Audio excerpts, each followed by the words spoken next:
Shalom. We are the Isupk coming out of 1 West 125th Street, Harlem, New York, and the Commanding General Yohana. And the starting topic for today is Trespass Council. Trespass Council, let me tell you the benefits of this. Because what it does, it actually stops a lot of festering beefs between brothers. That's what it does. It stops a lot of, hidden animosities and all of that stuff, because that's the stuff that splits brotherhood up. I mean, when you was out there in the world, you seen this. Regardless of whatever group you was with, you seen this, and this was a major destroyer of groups. You know what I'm saying? It was a splitter up of friendships, a splitter up in marriages. I mean, this type of thing splits up things. You see what I'm saying? It's not good to fester, some type of hidden animosity. You gotta step up. You gotta put your chest out. You gotta bring this stuff to the forefront. You have to do that. You see what I'm saying? This is a must, and in the Isupk, this is a serious requirement. Because see, the brotherhood in the Isupk, it didn't stand strong since 1969 just by just by being average, just like everybody else. People hate the fact that we are so bonded together like this, and they can't break the bonds. You see what I'm saying? And one of the main reasons why they can't break those bonds is Trespass Council. You see what I'm saying? That's one thing that we have that the world don't have. Now, fake Israelite groups, I've seen fake Israelite groups try and, they try and, they'll teach on this, but at the same time, they won't do it. You see what I'm saying? Their brother will have a problem with them or whatever. They'll have a problem with their brother. They might have a council every now and then. They'll teach on it. They do more teaching on it than they do of actually doing it and bringing this stuff out so that they can stay a family. You see what I'm saying? They say the family that prays together stays together. Family this and that. But you know what? The family that's in Trespass Council stays together. That's right. You know what I'm saying? That's just keeping it all the way real. You got a problem with your brother got a problem with you, whatever the case is, bring it to that brother. There's steps to this thing, though. You see what I'm saying? And Christ, in the book of Matthew, gave this, he gave the order on this out. You see what I'm saying? Because at this time, you had a whole lot of brothers, that was, had all types of problems with each other. Christ came with the perfect formula. And that perfect formula was also shadowed inside the law also. You see what I'm saying? Now, let me get started with this. Matthew chapter 18 and verse 15. Moreover, if thy brother shall trespass against thee. What does this mean? Mean he somehow offended you in some type of way. You see what I'm saying? Now, this brother offended you, he did something to make you upset. It's good to go ahead and bring this thing onto the front or to that brother. Well, as I'm going to read on, go and tell him his fault between thee and him alone, only between y'all two. You see what I'm saying? Don't go out and tell all that, everybody that you run across. See, in the world, people do things the direct opposite. They'll tell everybody but the brother, which is working in the very direct opposite of the way that Christ said do things.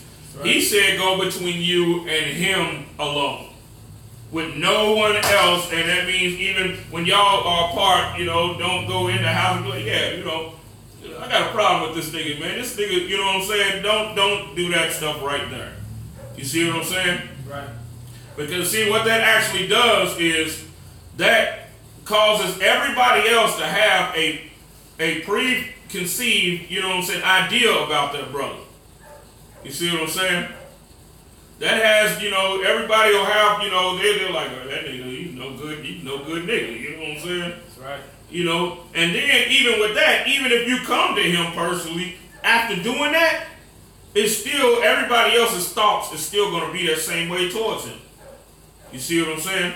Everybody else, even though y'all might have squashed the deal or whatever, y'all might have squashed it. You came to him after you went, told them all about it. You came to him, and they was like, and he was like, yeah, okay, I understand. Yeah, I offended you, brother, such and such, Salaki. But then everybody else though. You see what I'm saying? Now they see you and him cool because y'all done squashed the beef and everything. So now they're sitting there thinking, hold on. This nigga, what they gonna start thinking is you about division. This is what they gonna start to think. You see what I'm saying? That's right. Because you have people out there that are only cool with a person, you know what I'm saying, to cause division. And that's the way that you'll be perceived among the brethren, even though you went up to that brother and made amends with him. You see what I'm saying? That's why it says here, moreover, if thy brother shall trespass against thee, go and tell him his fault between thee and him alone. Only make it between y'all two. You see what I'm saying? Only do that. I'll take it. Release the scripture. I'll read the scripture. Oh.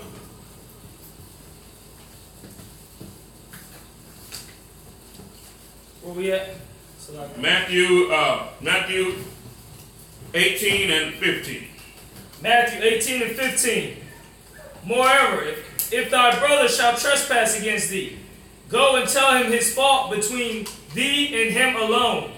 If he shall hear thee, thou hast gained thy brother. If he hears you, he's like, man, Salaki, bro, damn, you was right, man. You know what I'm saying?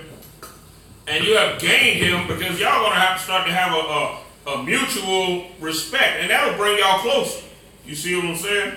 That'll bring y'all closer than what y'all even was before, because that's what the kingdom of the Most High is about. Brotherhood and bringing each other closer to where we're all one unit. You see what I'm saying? That's right. Just like what King Solomon said about, when he brought up the deal with the locusts. You know what I'm saying? He said, though they have no king, they all move forth in bands. When you see a swarm of locusts fly, they all know exactly where to turn. You know what I'm saying? Right. They know exactly, moving as one unit.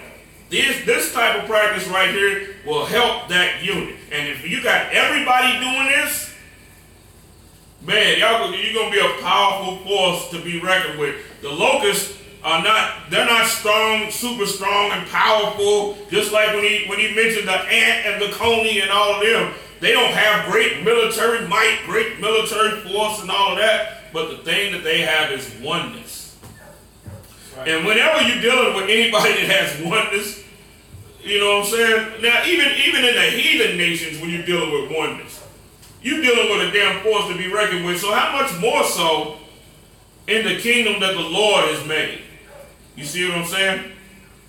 That oneness is going to cause us to beat the hell out of armies with slave tools, just like what it did in Haiti. You see what I'm saying? What it did in the Haitian revolts. We had, the Levites down there had inferior weaponry, far inferior to anybody on the face of the damn planet. Our weaponry was damn near in the damn primitive age. While everybody else that went up against the Haitians had the highest technology of that day. But at the same damn time, Haiti, being and moving as one unit, whipped armies that no one else could beat. You see what I'm saying? They had to squash and settle their differences in order to do that, in order to have that kind of oneness. You see what I'm saying? This stuff is very important. Go ahead, sir. Verse 16. But if he will not hear thee, then take with thee one or two more, that in the mouth of 2 or 3 witnesses every word may be established. Now, in this case, if the brother don't hear you, he's like, man, hell with what you saying. You wrong, I'm right, such and such. Now you have no choice but to bring in a few more brothers to hear this matter. You see what I'm saying? So now, that's right. with this, you know, now you got witnesses around. And these witnesses are lawful men. You see what I'm saying? They're judging matters with the book open. You know what I'm saying? This is different from the biased judge. And let me also make another statement on this. The brothers that judge matters. Never judge biasly based on, you know, this brother, well, you despise him because such and such. And you already got a preconceived, you know, notion about this brother. He's this kind of brother, so and this brother right here, he's, you know, this kind of brother, so we're going to, you know, judge in his favor, and whatever's going to be is this nigga going to be wrong. You see what I'm saying? That's the way Esau judges. Everybody that's a participant in this deal, whether it's the accused, the accuser, you know, how you say in court, plaintiff and defendant, right. You know what I'm saying, and the other brothers that you have, everybody is to be on their P's and Q's with this, man. Right. To make sure that everyone is looked at as an equal in this situation. This type of stuff is what separates us from every other nation, because every other nation on the face of the planet judges biasly. You see what I'm saying? They judge based on this person's charisma. Well, he's handsome and he's got money. You see what I'm saying? That's right. So they'll be like swayed towards him, right? Or this brother, he's a hell of an athlete, and he's, you know what I'm saying, got all these women, or he do this and and everybody loves him. So we're gonna judge the matter based on that. Wrong. Our judgment has to far surpass everybody else's. You see what I'm saying? That's right. It has to be, you know what I'm saying? We ain't supposed to be respecters of persons to the mighty or to the weak. Either way, or we can't do this. We can't be like, well, damn, that man, he's poor. You know what I'm saying?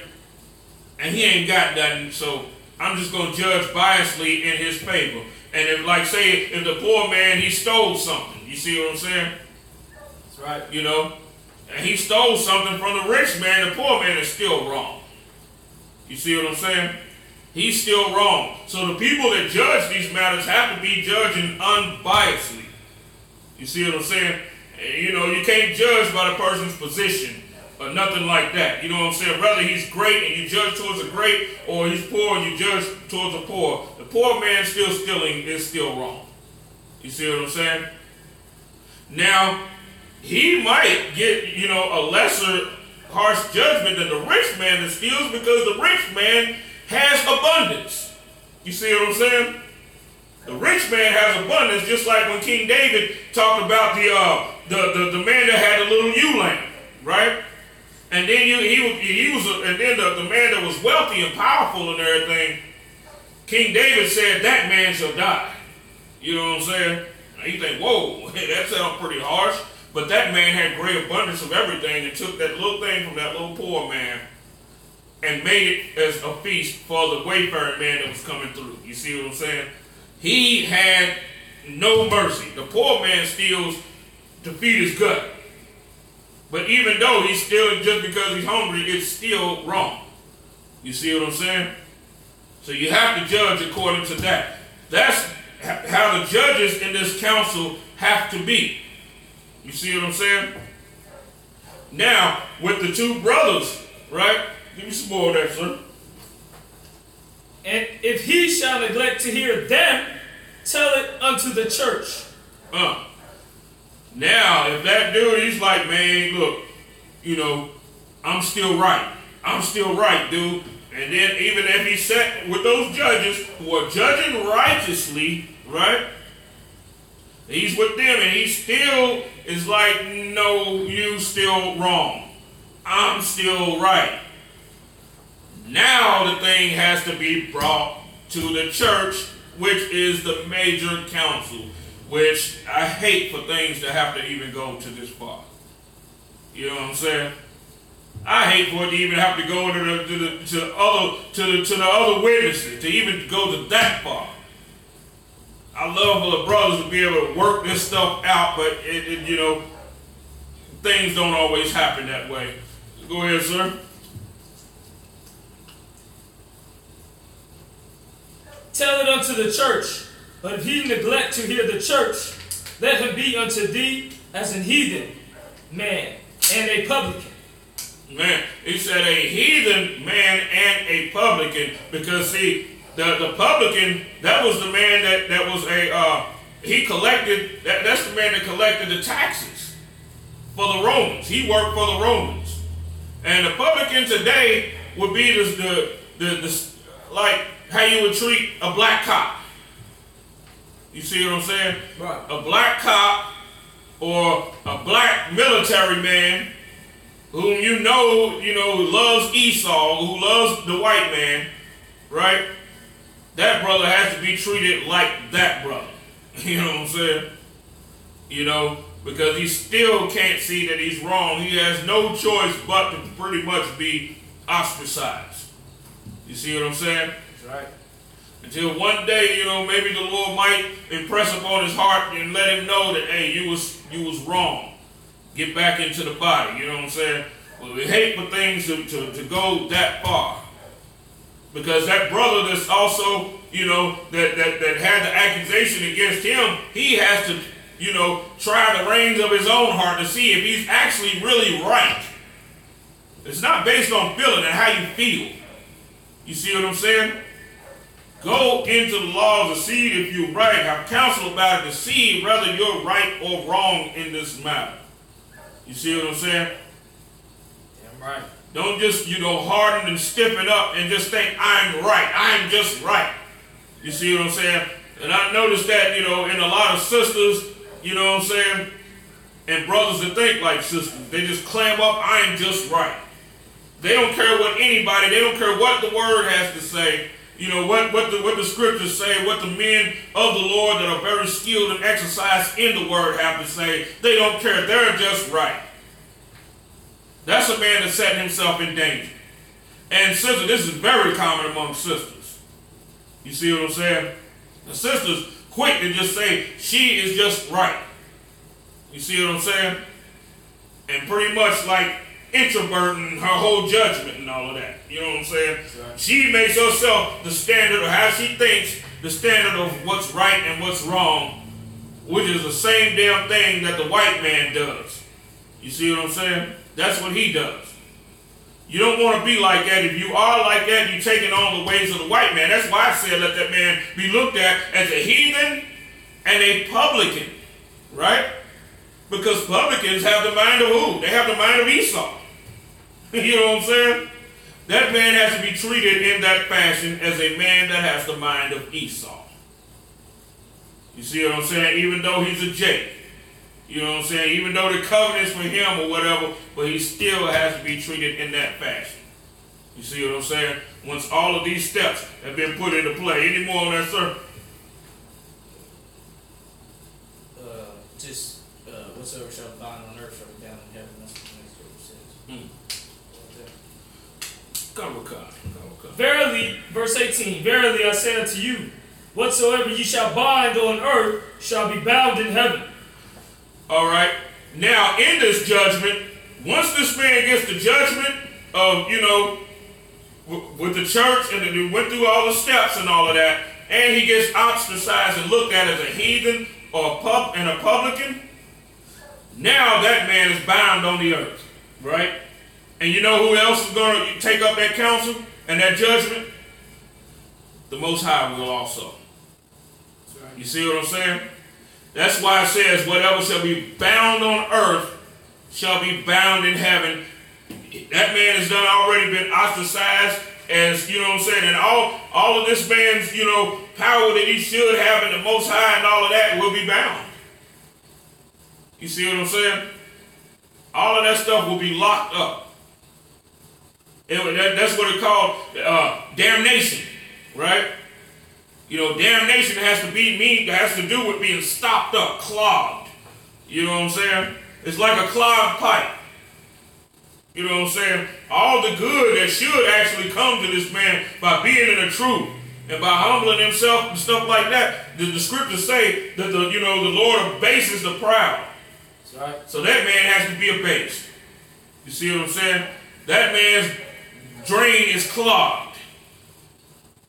So that's why it means, but whatever should be bound on earth, so notice it mentions the earth first. Because when you're dealing with the church, that's why the Apostle Paul said, can you at least, I'm paraphrasing, but he talked about, judge the least of matters. No, you not. You should judge angels. You see what I'm saying? He's telling you to do the judgment, right? That's right. But the Christian church will have you thinking the direct opposite. You see what I'm saying? You can't judge anybody. God's going to do that. You have to judge the matters, right? That's why it says the earth first. It said whatever's bound in the earth shall also be bound in the heaven. You see what I'm saying? Now, on the other hand, when you got that Satan, that man, and he's like, man, you was right. Even if he went to the major council or whatever the case was, he still thought he was right, and the brothers broke it down to him and showed him where he was wrong, and he's like, oh, damn, I was wrong. You see what I'm saying? Now what that does, and he's in sincere humility, that opens, that's why the next part says, go ahead, sir. And whatsoever ye shall loose on earth shall be loosed in heaven. Now, what they did, this brother, the burden was loose. You see what I'm saying? And the burden on all the other brothers was like, man, I'm so glad we ain't got to ostracize this brother. You see what I'm saying? I'm so glad we ain't got to put him out, this brother. And everybody, and that would put a cheer in the heart of everybody that was involved in the council. Like, man, I'm so glad that this brother, you know what I'm saying? And the next thing you know, by acts of humility like this, and this stuff keeps going with him having acts of humility like this, next thing you know, that same damn brother that was in the council got raised up. You see what I'm saying? That's right. He got raised up. They loosed authority upon this brother by his constant practice of humility. You see what I'm saying? He seen where he was wrong at one time, and he, continued the practice of humility and learned a whole lot from that counsel right there. Now he's able to counsel other brothers that might have the same damn problem that he had with that or whatever. He can counsel them. So something was loosed on the earth, and that's also loosed in heaven, and that's what got that brother rose up to being a captain or a general or whatever the hell the case was. You'll be surprised at some of the things that brothers have been through by being raised up from trooper to officer, or raised up from officer to captain, or raised up from captain to general. You see what I'm saying? Some brothers had to go through things like this, and by continual practice of this type of humility, those brothers were exalted, because the Bible says that the Lord, he exalts the humble. You see what I'm saying? That's why it says, whatever shall be loose, whatsoever ye shall loose on earth shall be loosed in heaven. That's why I say that. The Lord also said, I set before you life and death, blessings and cursing. You see what I'm saying? Now, going into the second part of our topic, the understanding of Amalek, because that's who got you judging like that anyway. Because for one thing, Amalek, to this day, he controls the laws. He controls the media. And whatever he pushes, you think that that's right. You see what I'm saying? Whatever he pushes, people think that that's right just because of his position in the earth today. Amalek is not the damn Palestinians. I'm going to clear that up right quick. Because they was trying to say that a few years ago just because the Palestinians was like, the Jewish man is the damn problem. So they decided to rise up against him, and what did they do? They pushed the propaganda through the Christian church. Right. Amalek now became the Palestinians. Right. You know what I'm saying? Right. And it's funny because back in the day, everybody knew that the Arabs was Ishmael. You see what I'm saying? When I first come into the knowledge of being an Israelite, and even before that, it was starting to be common knowledge that they were Ishmael, that the Arab factions were Ishmael. But now they're switching things around, and they said they're saying the Saudi Arabians, that's Esau. And then a few years back, when they were, beefing with the Palestinians and tearing them up real tough, when they sent the Israeli army in to attack them, they said, cut Amalek off. You see what I'm saying? They called them Amalek and justified the slaughter down in Palestine. The white man is the devil that the Bible speaks of. You see what I'm saying? Now, Esau, on the other hand, Esau had sons. And each one of these sons were the progenitor of a stock of his bloodline. Right? All right. Let's go to Genesis 36. I want to go to one thing even before I go through this, the Lamech. Remember we was talking about Lamech in the class, sir? God. I want to deal with that one first before I even go into this. Now, Cain was Esau before the flood, right? Now, everything after the flood, after Noah's sons populated and all of that, everything that was done in the pre-flood era was now picked up post-flood. You see what I'm saying?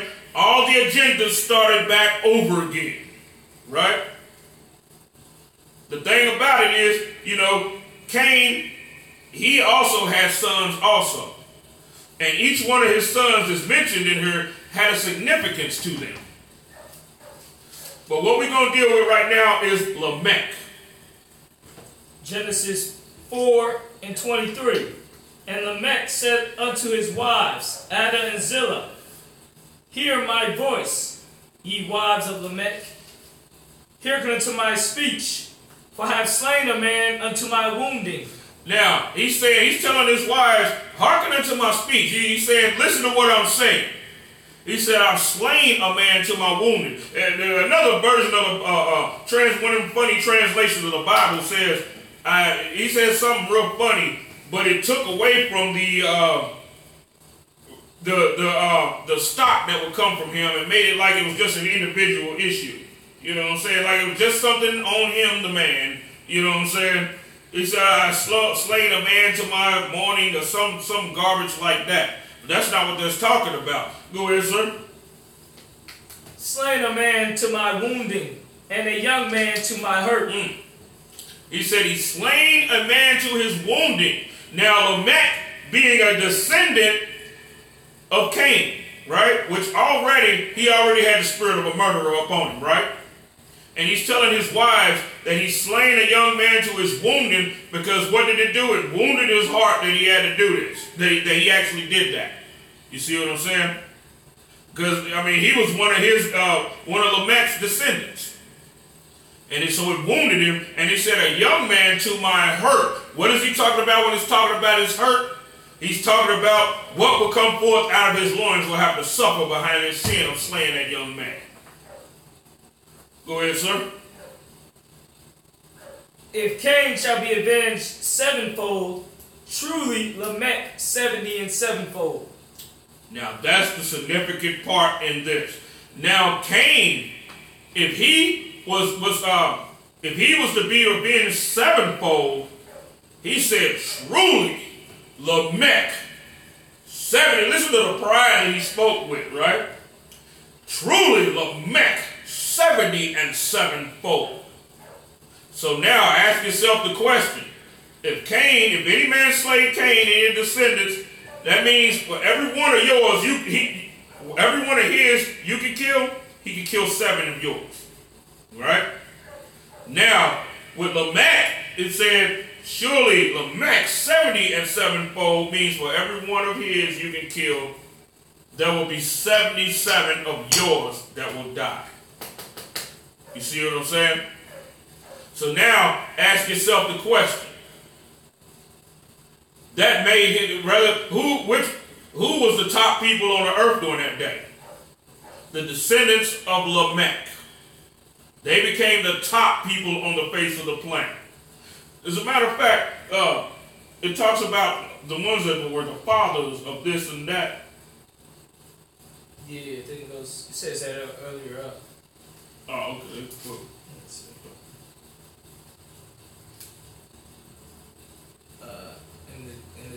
In Jubal, he was the father of such as dwell in tents. Come. Genesis 4, verse 20. And Ada bare Jabal.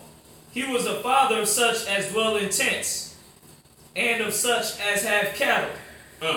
Said he was the father of such as dwell in tents. Now, that means, he was pretty much like a nomad. You know what I'm saying? Just like what Esau is. You see what I'm saying? Because if he became the father of that, means, he was known for it more than anybody on the face of the planet. So his people were traveling in tents, and they owned cattle. Also, tents have to do with warfare also, because you always among somebody else's land. And they got this spirit of a murderer up on them already. You see what I'm saying? So now, how do you think that they got their cattle? They in tents, they going about just like barbarians. They slaying people and taking their stuff. But when we go back to Lamech, right? Go back to Lamech, son. If Cain shall be avenged sevenfold, truly Lamech 70 and sevenfold. That means Lamech was the most efficient killer of even all of the children of Cain. They had the top seat up on the earth before the flood. Now, who is second? Who after the flood? Who holds that position today? You see what I'm saying? Out of all the families of Esau, who holds that?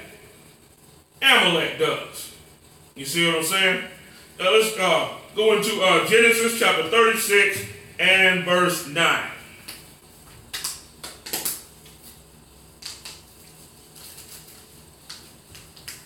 Genesis chapter 36, verse 9.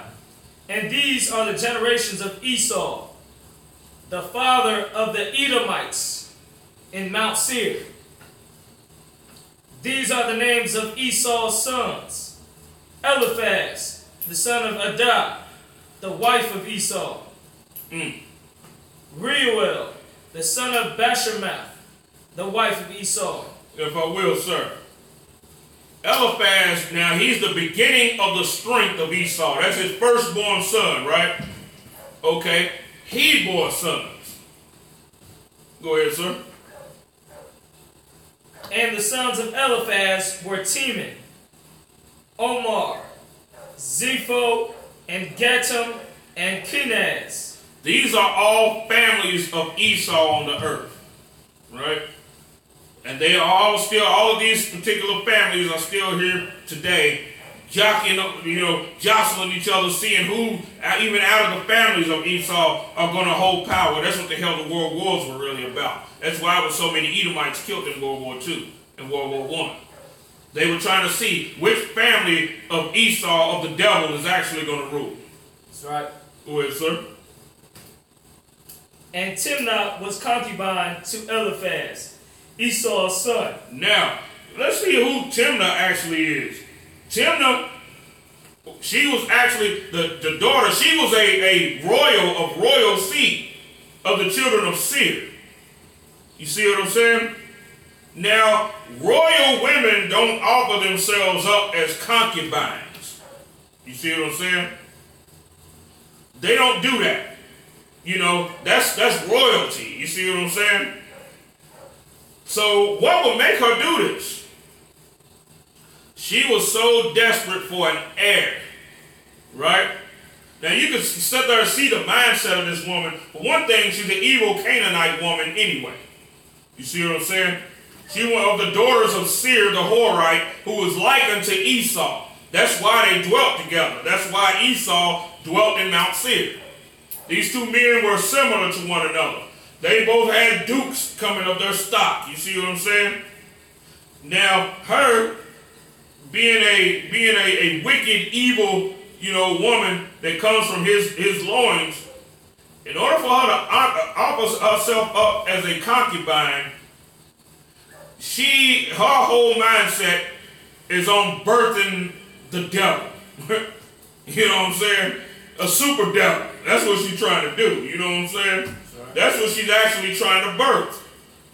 You see what I'm saying? Because one thing that white people did was, this is one of the ways that they destroyed the Horites. They destroyed the Horites by blending with them. The Horites had that type of spirit, but their time was up because the Most High started to put judgment upon all the families of the Canaanites and started to get rid of them and started to dispossess them. The Horites being one of them that the Most High had anger towards. And, you know, that's why he cleared them out and gave Esau Mount Seir. But one of the ways that this was done, right, was through these unions and marriage. You see what I'm saying? Timnah, the concubine, she abased herself and her proud ass, Salakia, abased herself and became a concubine to Eliphaz. Coming from a royal family herself, that means her mind, like I said, what was that movie? Rosemary's Baby? You know what I'm saying? Or the woman is birthed in the devil. And then you got remember Game of Thrones, where you had the red witch that wanted to get pregnant by the Baratheon. You know what I'm saying? This is what this woman had in mind. She wanted to birth Satan of Satan. You see what I'm saying? And being the fact that they dwelt among the Horites, Esau not really having a culture of his own. You see what I'm saying? Because he was raised by a righteous man, Isaac, and had a righteous brother, and he wanted no parts of that. So what did that mean for him? That means he really had no culture. Just like he had hardly no melanin. You know what I'm saying? Give me some more of that, sir. And she bare to Eliphaz Amalek. She bare Amalek. And I also notice too, the Amalekites are spoken, even though they're of the seed of Esau, they're spoken, you know, as their own group. You know what I'm saying? They're not even called just the Edomites. They're called the Amalekites. When all the other families, you don't hear them being mentioned, just like when you just see like Eliphaz the Temanite. You know what I'm saying? You know who his father was. But that's one of the only Edomites whose father, you know, was actually mentioned. But the Amalekites are called according to their father's name. Because see, the children of concubines wasn't looked at as, you know, an heir. You know, they looked at them and they despised them. You know what I'm saying? Because their mothers were wives. You see what I'm saying? Their mothers were Canaanite wives. While his mother was a concubine of the Horites, so they kind of looked at him in a funny type of fashion. You know what I'm saying? And that's what started the separation between him and them. You see what I'm saying? Now they're separated to their own group. Even though, of course, they're still Esau. That's what seed they come from. And this is the reason today why the white man always talks about the Jewish man as if he's another people. You know what I'm saying? And the Jewish man see white people as Goyim. Regular white people as Goyim. That's why the separation, you see what I'm saying? It starts all the way back here in Genesis. This is how all of that got started, right? Right. Okay, so now let's go to Exodus chapter 17 and verse 8.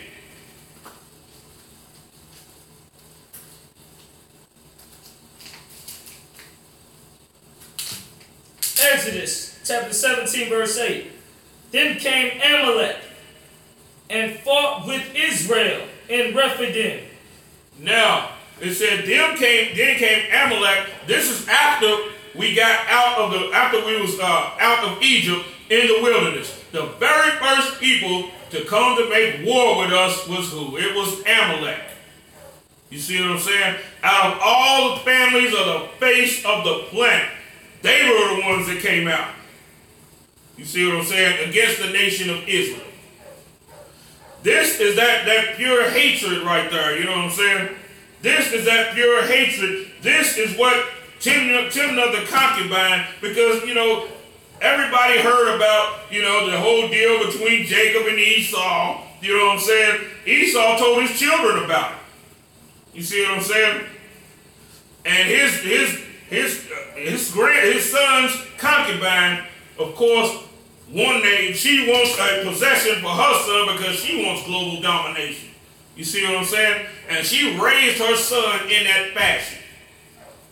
Because the Horites became a beef between the Horites and Esau. Because both of them wanted to dominate. You know what I'm saying? The Hivites, the Horites were actually Hivites. And the Hivites were real slimy and sneaky, just like Esau.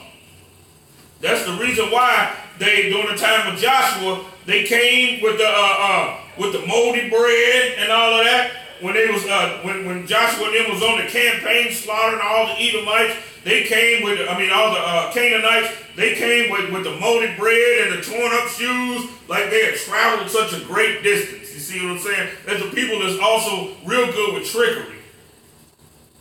But the Most High put the Spirit upon, and their time was done.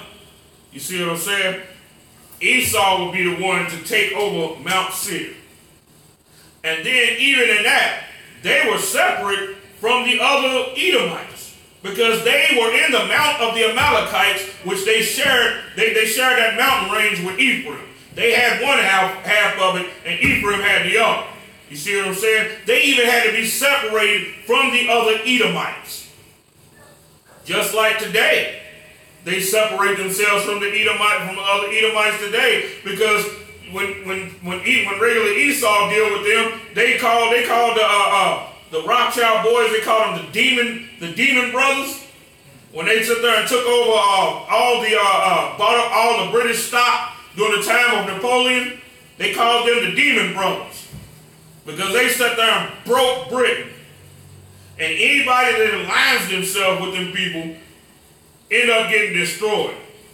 Because if you, just like what it said, if truly Lamech 70 and sevenfold, this is why they seem to be the most feeble people today, that only have a number of somewhere around 14 million people. You see what I'm saying? And then how many of them are warriors? You know what I'm saying? You don't see any of them as far as in armies. But one thing that they are good at doing is causing confusion and turning one people against another, financing wars on both sides. That's one of the things that make them so dangerous. That's why they are the second coming of Lamech. Because see, their ability to turn people against one another. They'll sit there and take one group, they'll be like, go attack that group, and then they'll sit there and take the other group, and then be like, well, we'll give you so much money and so many resources to fight against the group that they sent in the first damn place to go and attack them. You see what I'm saying? Now, this group has diamonds, this group has oil, right? So they're financing both. Those two clash, go against each other, and they break them down so damn much. And if one group says, hey, wait a minute, you're the cause for all of this, they'll just do nothing but hire another group to come and attack them that's in their full strength to go ahead and wipe them the hell out and take their stuff anyway. You see what I'm saying? This is how, but at the same time, though, when you look at them, you see them walking downtown in New York and stuff like that, they look like they're so feeble and weak. You know what I'm saying? They look like they're so, you know what I'm saying, so that a lot of them hunchback. You know what I'm saying? What's that, Toey Boulevard in Chicago? You know what I'm saying? They all be up along through that, you know what I'm saying? Everybody's looking all creamy, everybody's looking all weak and all of that. But in reality, these dudes are confusion masterminds. You see what I'm saying? And cause much bloodshed on the face of the earth. You see what I'm saying? That's how they, with them is 70 and sevenfold. That's why even when the Most High has us carry out vengeance upon them, we gotta be right. You see what I'm saying? Because it's going to take somebody that's equally as righteous as they are wicked to conquer them.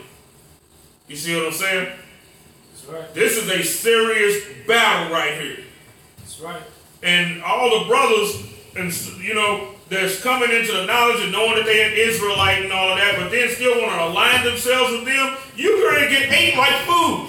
That's right. You know what I'm saying? That's the only reason why they align themselves with you, to make you food.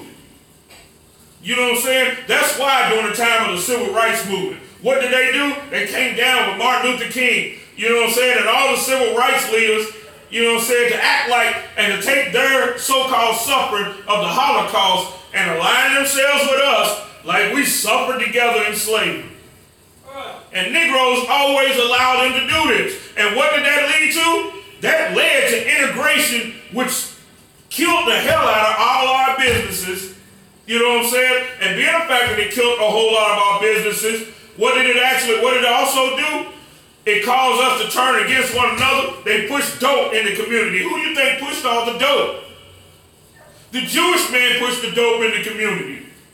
He pushed it there. He's the one that sits on the top of all the damn dope. That's why they was going to war in Afghanistan. Afghanistan controls 90% of the world's poppy plants. That's why there was war in Afghanistan. And then with them controlling the poppy plants in Afghanistan, right? Now, next thing you know, heroin makes a comeback like it never did before. Right? Come. You ain't hear much about heroin, you know, during the time of the 90s and all of that. You didn't hear about heroin. In the 90s it was crack. You know what I'm saying? In the 90s it was crack. And crack is not as deadly as heroin. You know what I'm saying? People can live, you know, 20 years, 25 years, been a crackhead since, you know what I'm saying? No telling when. Right. But with heroin will kill you behind, and it can kill you. It'll kill you in a couple years. It can kill you in one hit. You know what I'm saying? You don't know. You just know you ain't gonna last long. You know what I'm saying? Now think about it. Now, when it said truly Lamech, 70 and 7-fold, what was this saying about Lamech? This is saying that he will be able to kill indirectly also, in mass numbers. You see what I'm saying? And anybody that has the ability to do that will be the rulers of the world. You see what I'm saying?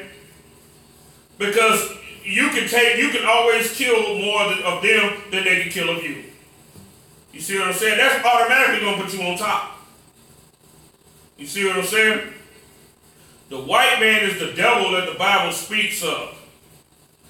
Amalek is the Jewish man. Amalek is not the Palestinians. And Esau is not the Saudi Arabians. Come on, man.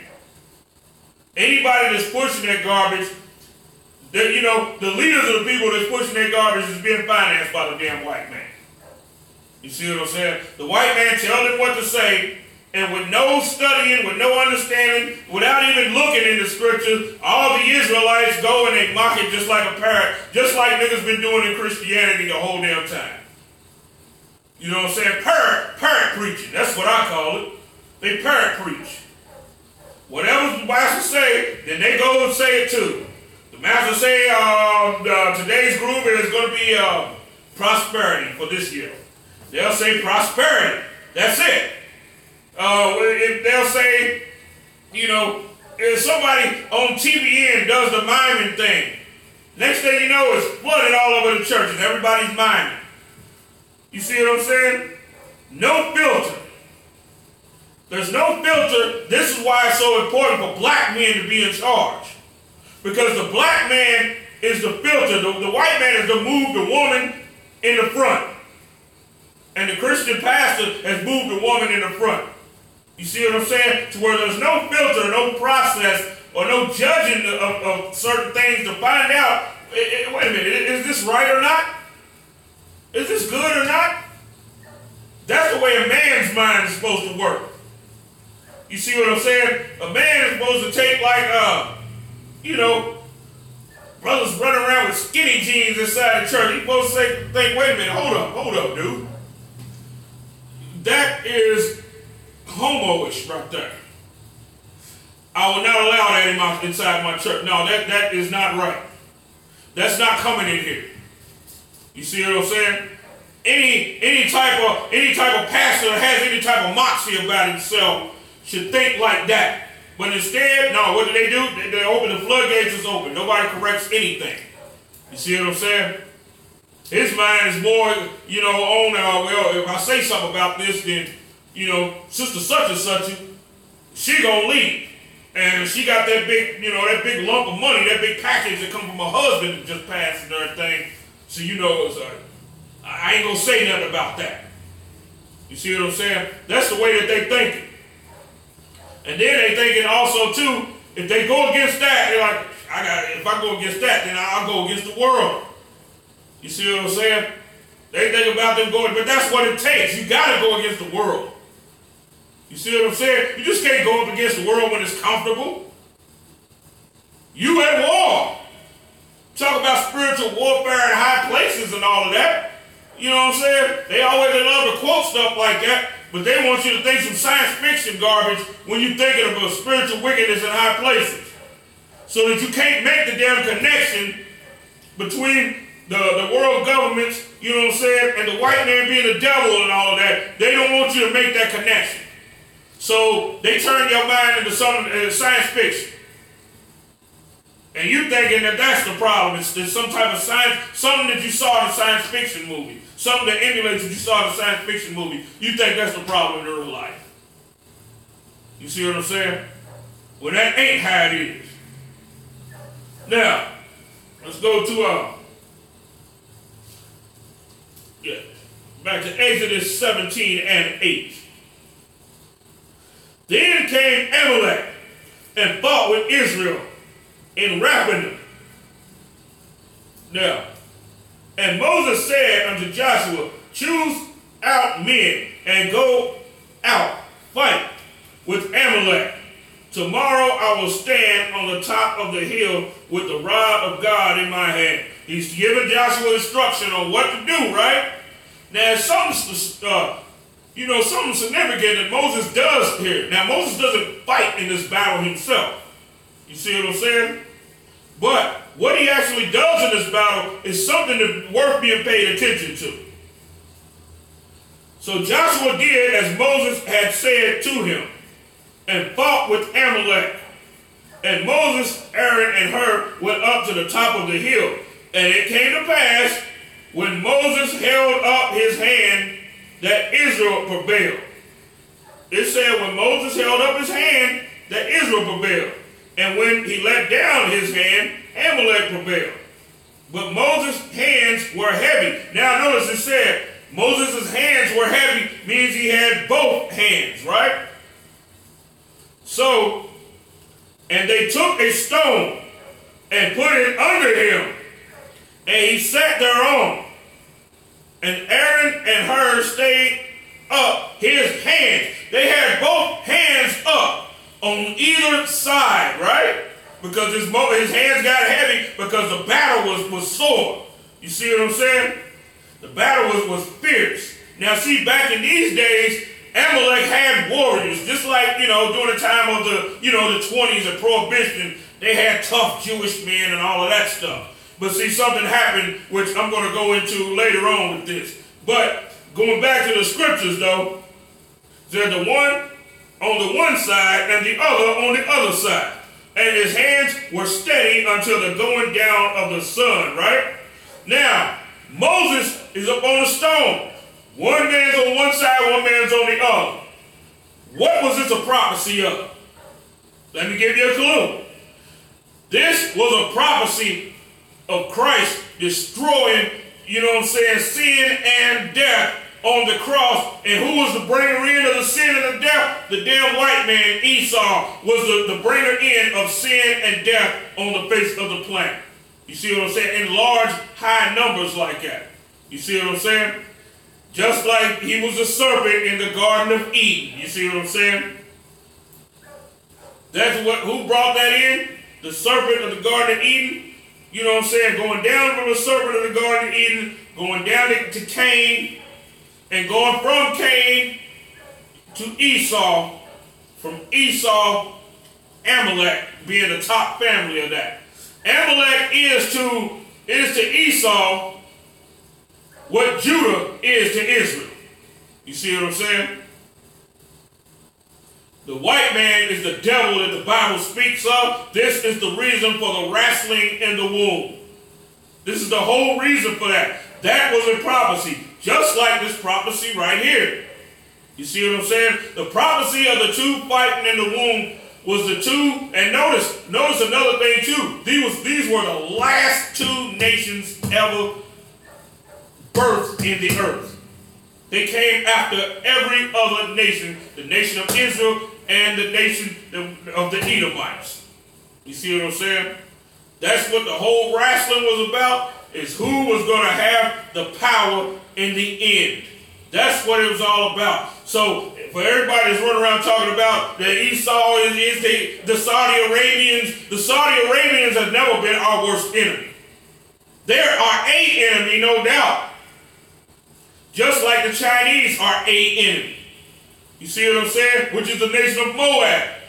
Just like the other families of Ishmael are a enemy. Just like the Philistines are a enemy. The Canaanites, a enemy. But the top enemy of us has always been Esau. You want to know who's the top enemy?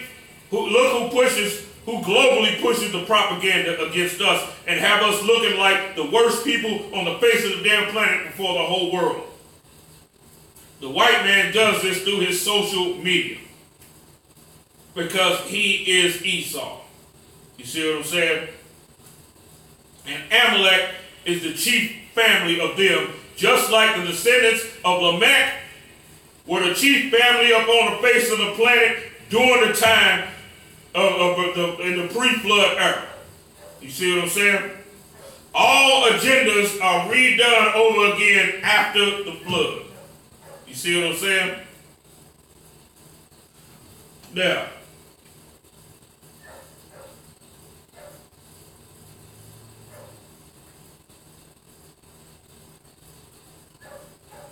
then came Amalek. Slacky. Go to verse 10. So Joshua did as Moses had said to him and fought with Amalek. And Moses and Aaron and Hur went up to the top of the hill. And it came to pass, when Moses held up his hand, that Israel prevailed. And when he let down his hand, Amalek prevailed. But Moses' hands were heavy. And they took a stone and put it under him, and he sat thereon. And Aaron and Hur stayed up his hands, the one on one side and the other on the other side. And his hands were steady until the going down of the sun. So as long as they stayed up, Israel tore Amalek's behind up. You see what I'm saying? But when they went down, then Amalek started winning. That's the wrestling in the womb. That's the same thing. You see what I'm saying? The back and forth, that was what was going on in the womb. You see what I'm saying? In the womb of Rebekah, that's what was going on, that same thing.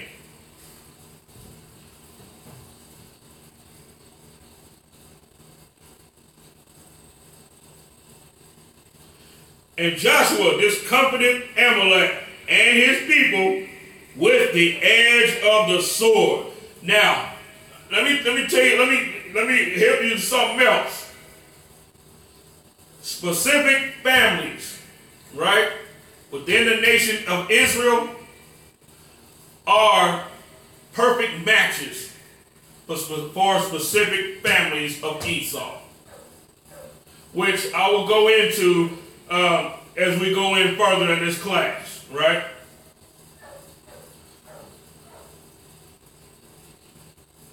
Now, what we're going to do is go into Deuteronomy 25 and verse 17.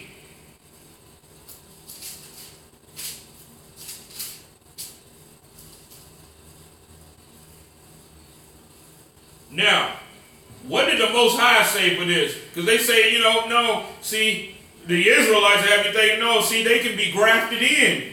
No, I know they ain't real Israel, but see, they can be grafted in. That's garbage. You see what I'm saying? That is plumb garbage right here. Yeah, and this scripture proves that that's plumb garbage. The Lord said this, remember what Amalek did unto thee. By the way, the Lord said, remember this, right? When ye were come forth out of Egypt, how he met thee by the way and smote the hindmost of thee. Now, He smote the hindmost. What did he do? He smote all the weak. You see what I'm saying? Now, he didn't want to run up on the brothers that was, strong and all of that, right? Because he has a spirit of a serpent. He's a snake. You see what I'm saying? Just like the rattlesnake, he ain't going to run straight up on a lion, right? But he will try to slither around, and hit a cub or something, you know what I'm saying? That's a snake-like nature right there. And that's what type of nature, especially Amalek has, which is the Jewish man. He has that. That's why, what does he do? He'll sit there and sit at the top of Planned Parenthood. Margaret Sanger was an Amalekite herself. You see what I'm saying? She was an Amalekite. And guess what? I know a lot of people might argue with me on this, but guess who else was Amalekite too? Hitler was Amalekite himself. You see what I'm saying?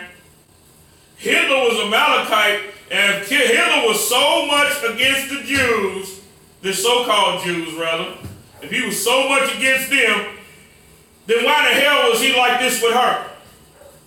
She was Jewish. You see what I'm saying?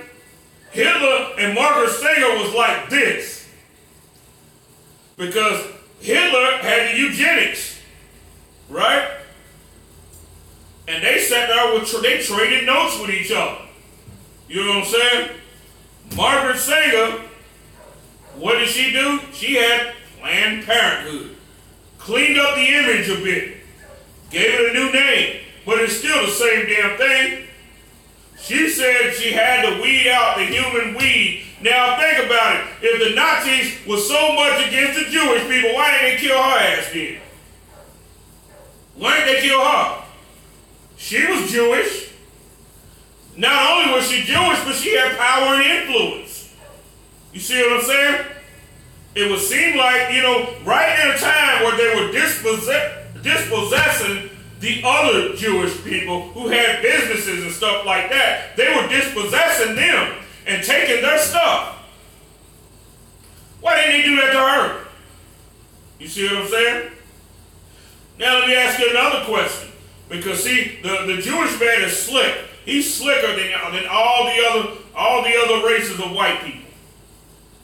Hitler didn't want to call himself Jewish.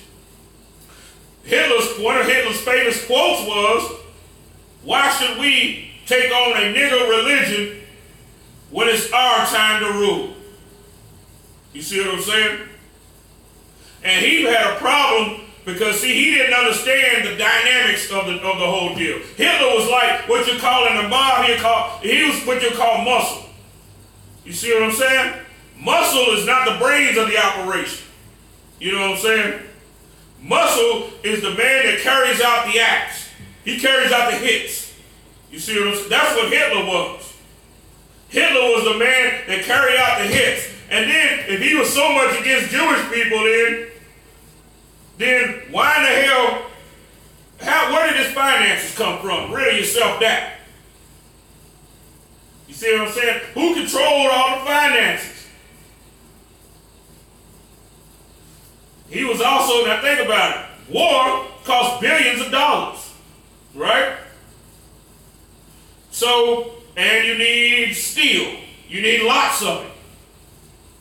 Now, where would he get the steel supply from? Carnegie Steel. What is Carnegie? They're an up-top Jewish family. You see what I'm saying? They're a high-ranking Jewish family. So now, because up under Hitler's reign, he had to have a lot of steel. You see what I'm saying? What else do you need? You need oil. You need oil to run all the jeeps, all the tanks, because war is very expensive. Now, who had those resources? You see what I'm saying? Yeah, he could deal with he dealt with the Iranians, dealt with the Middle Easterners. Yeah, he dealt with them. Hitler had dealings with them. But the majority of his stuff had to come from the Rockefellers, who are also Jewish too. You see what I'm saying? So think about it. And also, he had bank accounts. Who owned the banks? Jewish people. You see what I'm saying? Jacob Schiff, was high up in the banking industry here in America during that time. Hitler's banker was Prescott Bush. Morgan and Chase were Jewish men. You see what I'm saying? This is how tricky the Amalekites are. This is just like what the Apostle Paul said, ye have not known the depths of Satan. I know I'm paraphrasing with that, but he's saying you don't know the depths that Satan goes. The stuff goes very deep. The white man is the devil that the Bible speaks of. Now, let's go to verse 18. Now he met thee by the way, and smote the hindmost of thee. Even all that were feeble behind thee, he smote all the feeble. Right? When thou wast faint and weary, and he feared not God. He knew that these are the Most High's people. He knew it. You see what I'm saying? Just like they know that you the Lord's people today. They know it. And what do? They keep setting themselves against you to wipe you the hell out. And it ain't the Saudi Arabians that's doing it. Therefore, it shall be, when the Lord thy God hath given thee rest from all thy enemies round about. When the Most High has destroyed all of our enemies, right? Because you know what? This enemy right here is going to be like the last one left. You know what I'm saying? In the land which the Lord thy God giveth thee for an inheritance to possess it, that thou shalt blot out the remembrance of Amalek from under heaven. Thou shalt not forget it. The Most High said when we sat back drinking the wine and we sat and looking, when the Most High gave us rest from all of our enemies, he done destroyed them all. Some brother, some officer, some captain or whatever be like, time to tool up. Remember what the Lord said concerning Amalek. Time to tool up. Let's get it together. Let's form this army together. And let's go on and put them out, the remembrance of them out from under heaven. Which means totally destroy them. While the Israelites is trying to say, well, they could be grafted in. They could be grafted in. You saying all of that they could be grafted in, while at the same damn time turning against your brothers. Why you trying to bring them in and graft them in? You said they're turning against your own brother just because he got 2 wives. The Jewish man is using your women as whores. The Jewish man has porn industries and all of that, making your women into damn whores. And exploiting you, showing you as a criminal, a global criminal. But yet you want to go and take that man and grab him in though, right? And he never goes against any agenda that his colleagues have. He never does. All of these, why don't you test these Amalekites that you got in your congregation? How many of them are fighting a battle against any issue that pertains to you and your destruction up under the hands of his brethren? He ain't fighting none of those damn issues. But yet you got him setting up in your church with a yarmulke on and a prayer shawl on, and he's leading your damn congregation. You still looking at, even though you know you're an Israelite, but you still looking at him as being, you looking at him as more of an Israelite than you. You're not seeing him for what the hell he is. You grab him and he take your whole damn church over. And put your woman over you.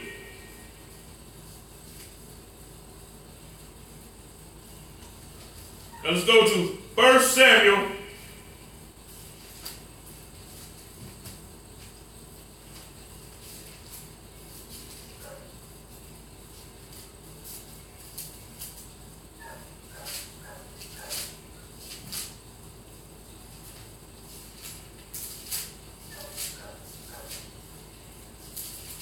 Chapter 1.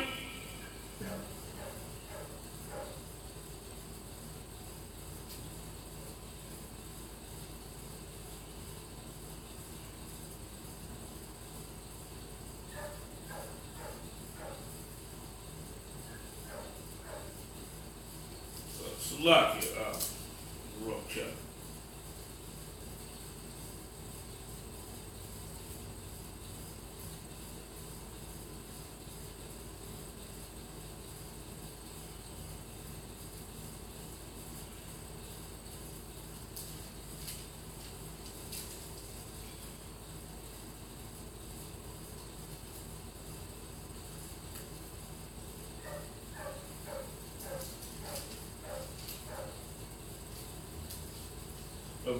Go to Numbers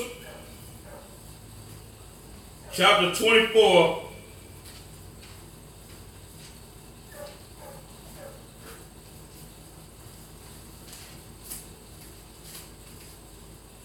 And verse 15.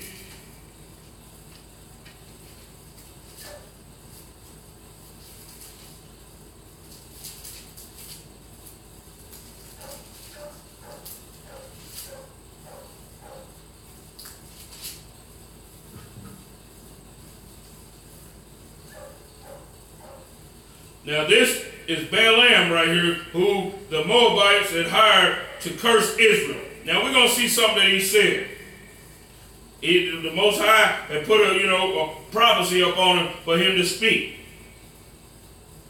And he took up his parable and said, Balaam, the son of Beor, had said, and the man whose eyes are open had said, he had said, which heard the words of God, and knew the knowledge of the Most High, which saw the vision of the Almighty falling into a trance, but having his eyes open. I shall see him, but not now. I shall behold him, but not nigh. Means he sees him, but he won't be nigh into it, because Balaam was wicked as hell. You see what I'm saying? And Balaam was known as a top sorcerer up on the face of the planet. Nations used to hire him, to curse people. You see what I'm saying? To curse nations. He was a very, very high-level sorcerer.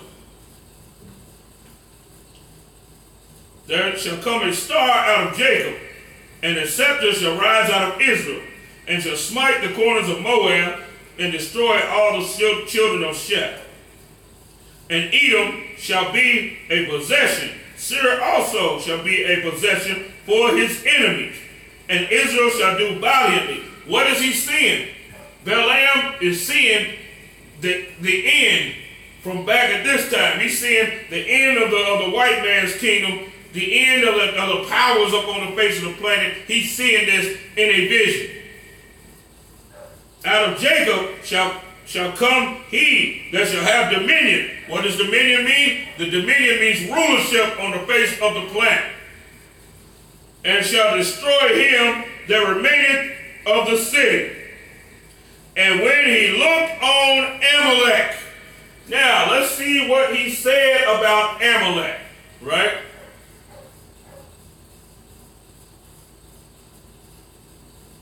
He took up his parable and said, Amalek was the first of the nations.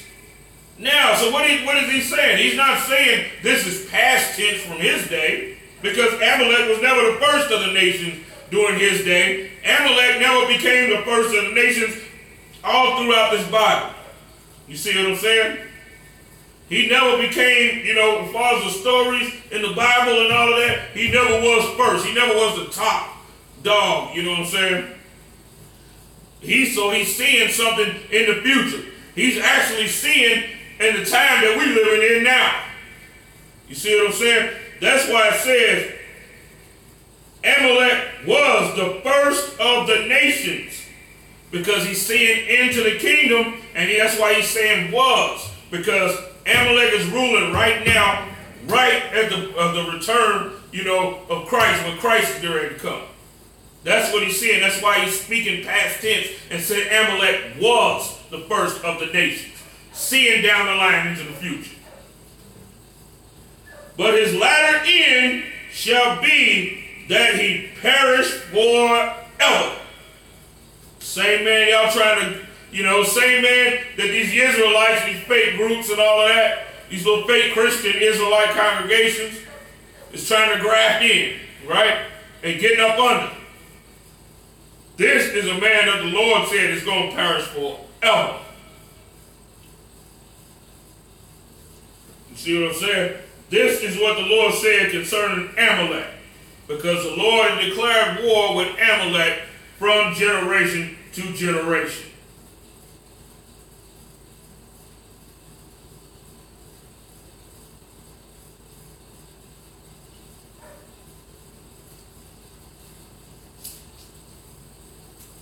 Now, let's go to Esther and the Apocrypha.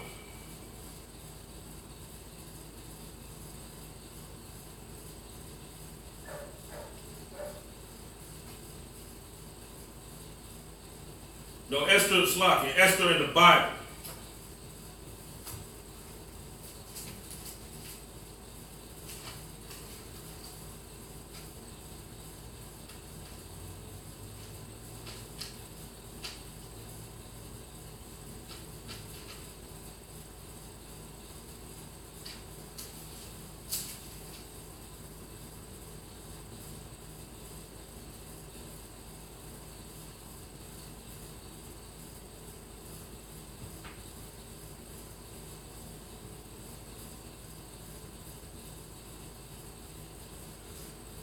After these things did King Ahasuerus promote Haman, the son of Hammedatha, the Agagite.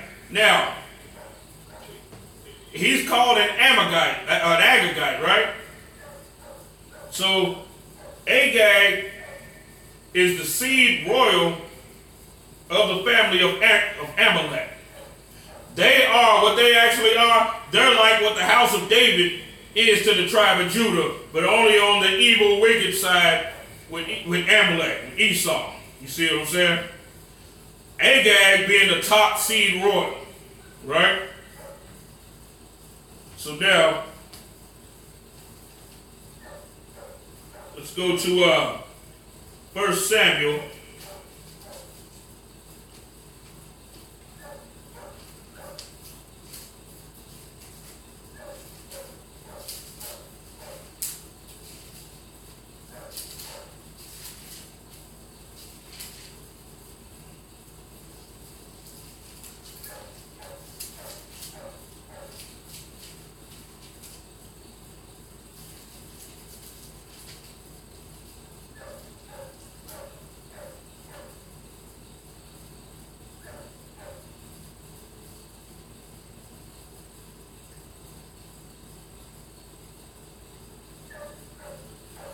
Most High told King Saul to take out the Amalekites, right? But King Saul didn't do what the Most High said, and he took out certain of them and then brought the sheep and everything back, which this is one of the reasons why, this is cause and effect, this is one of the reasons why we have to deal with them to this day.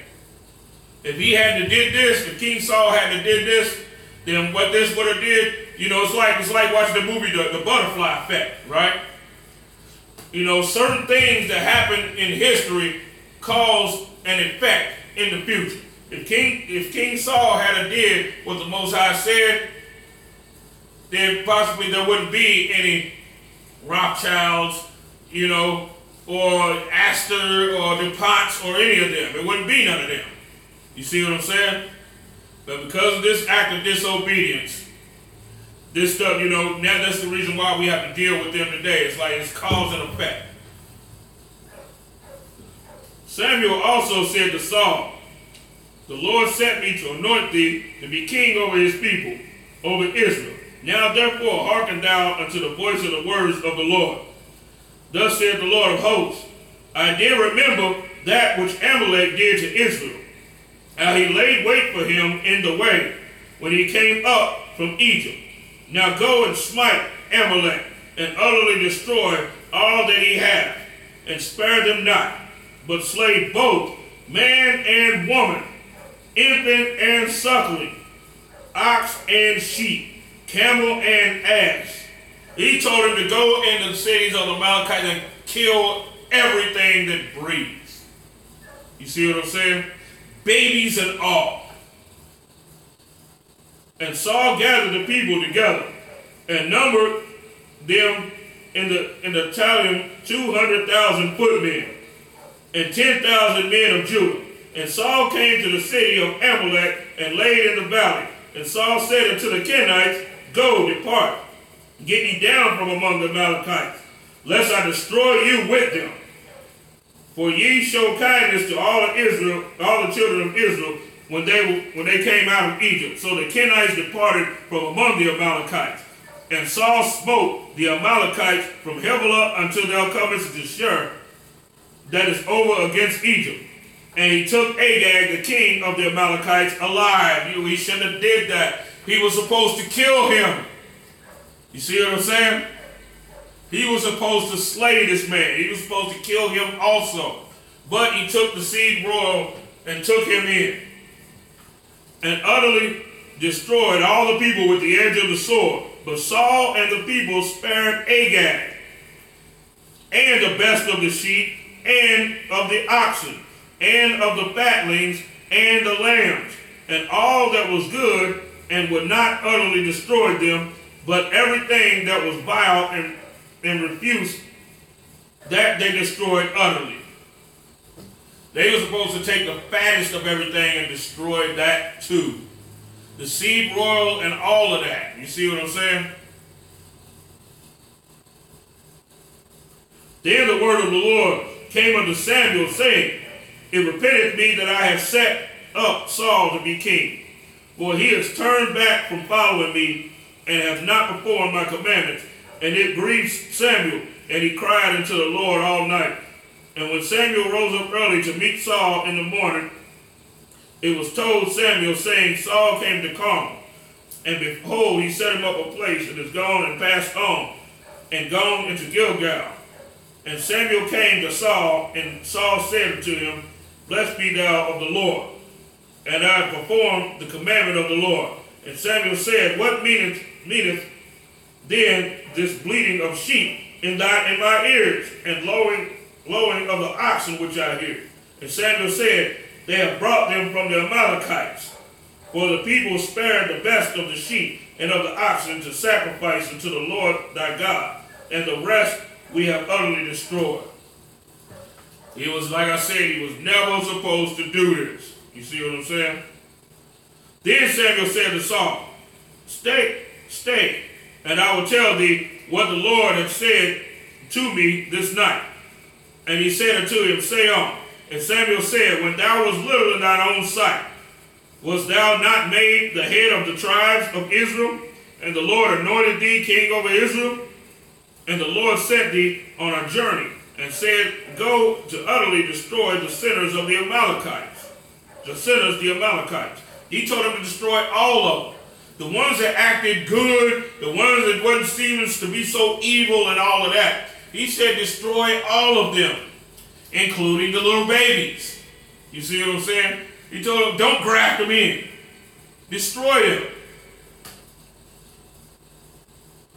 "Wherefore did thou not obey the voice of the Lord, but didst fly upon the spoil, and didst evil in the sight of the Lord?" And Saul said unto Samuel, "Yea, I have obeyed the voice of the Lord, and have gone in the way which the Lord sent me, and have brought Agag, the king of Amalek, and have utterly destroyed the Amalekites.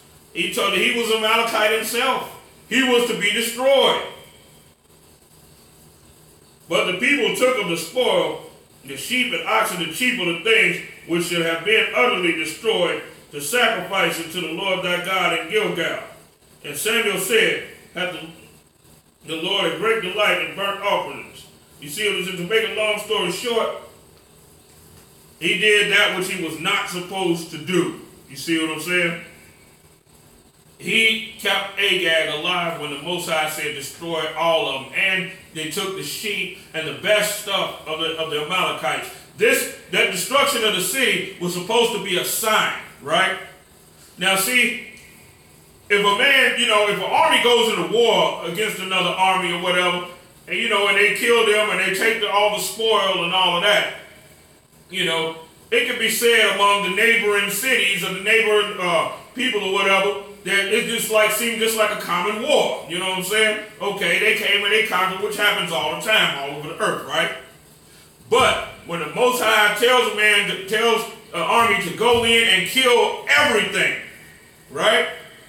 And don't take none of the spoil, that means the army goes in, they kill everything, man, women, children, they kill the best of the cattle, they kill the best of everything and take none of the stuff from the city. And when people see it, they know that was the Lord right there. You see what I'm saying? That the Lord had a serious beef with this people because nobody does that. Nobody does that. No army does that on the earth. They always take a spoil. What this made it look like, Israel just warred against Amalek and just won. You see what I'm saying?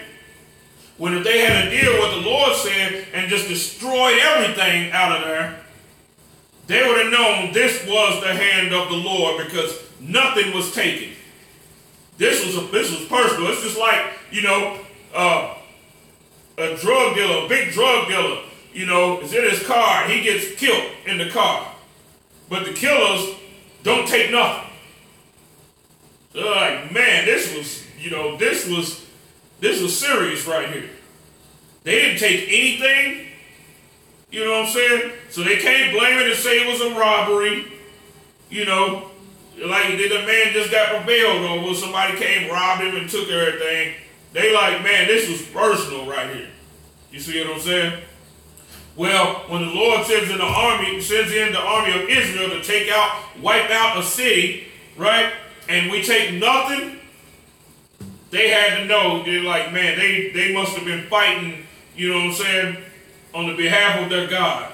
Because they took absolutely nothing, and these people ain't got nothing but riches around in this place, and the fattest of cows and all of that, they killed everything. You see what I'm saying? People know that was the hand of the Lord.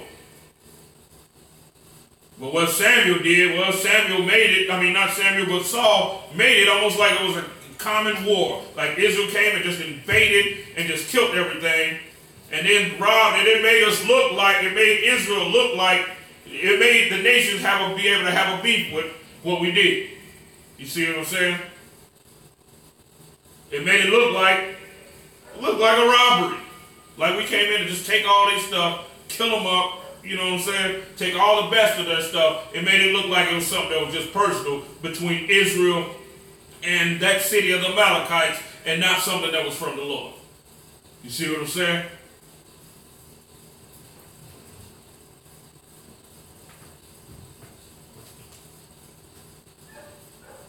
And Samuel said unto him, the Lord hath rent the kingdom of Israel from thee this day, and hath given it unto a neighbor of thine that is better than thou. And also the strength of Israel will not lie nor repent, for he is not man that he should repent. Then he said, I have sinned, yet honor me now, I pray thee. King Saul just only wanted to look good before the people. You see what I'm saying? That's why he said, honor me now. You know what I'm saying? He just wanted to look good before the people. That was it. You see what I'm saying? Before the elders of my people and before Israel, and turn again with me that I may worship the Lord thy God. The The Lord thy God. Yes, the Lord thy God. So Samuel turned again after Saul, and Saul worshiped the Lord. Then said Samuel, bring ye hither unto me Agag. What did he do? He brought Agag to him, the king of seed royal, right? The king of the Amalekites. Now, how was he able to be king of the Amalekites? He was king of the Amalekites because he was of the seed royal. You see what I'm saying? He was of the seed royal. That's how you become a king of any nation. You see what I'm saying? You have to be of that bloodline, not unless you just conquer that nation and you ruling, 4 or 5 nations.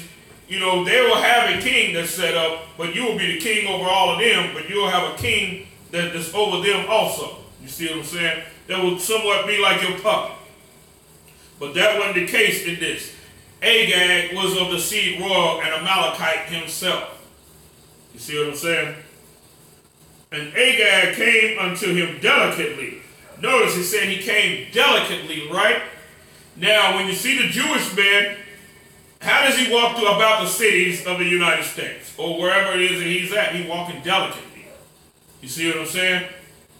Walking real humble, he have the little swiggly things in his hair, or he might not be one of what they call the practicing Jews.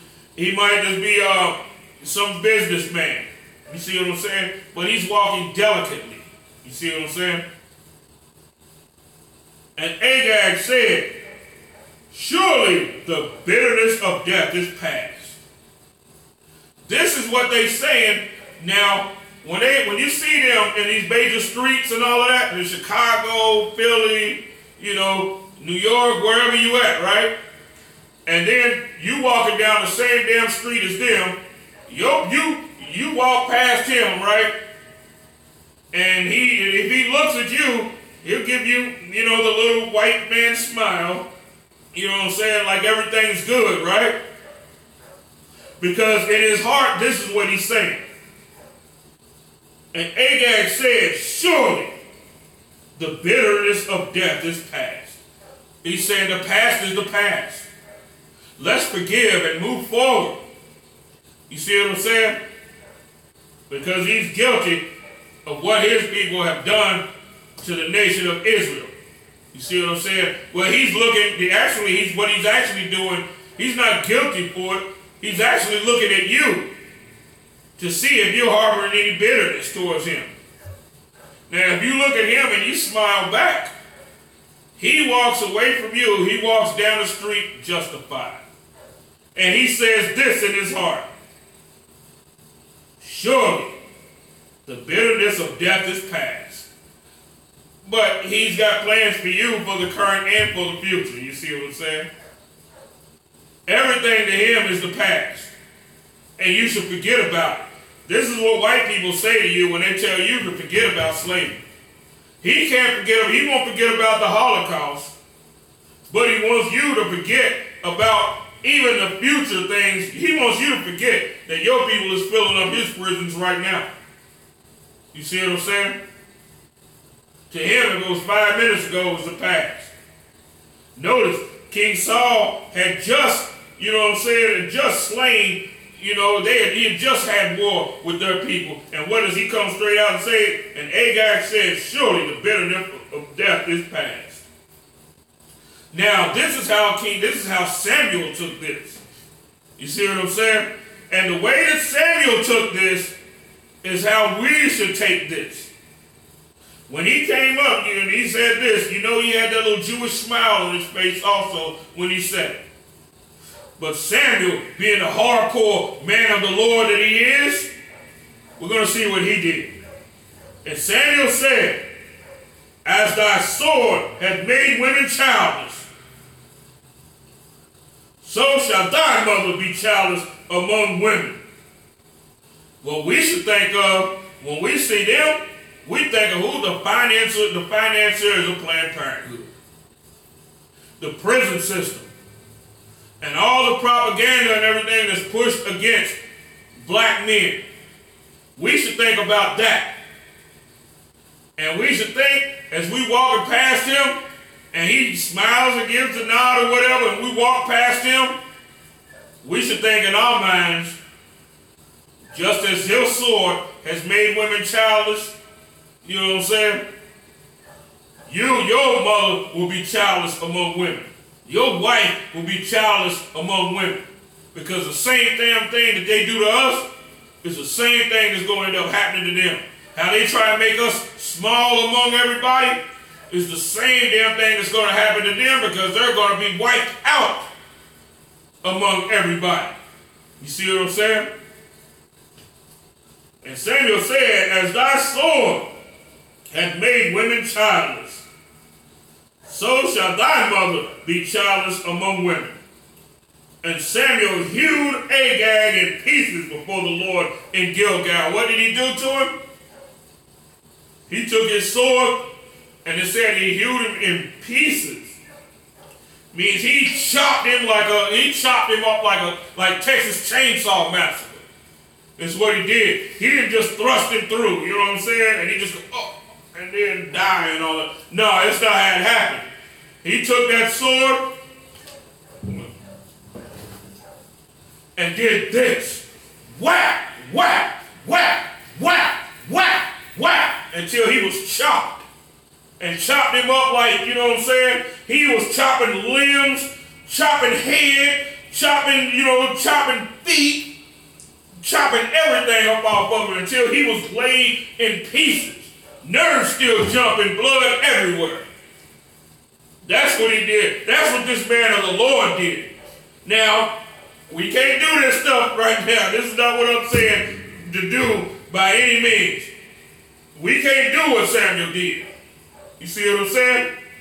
But there is something that we can do, like I just brought up before. As we walk in there, we should always think, as they call themselves trying to be, like they're at peace with us. Always remember what they did. And what they're still doing. You see what I'm saying?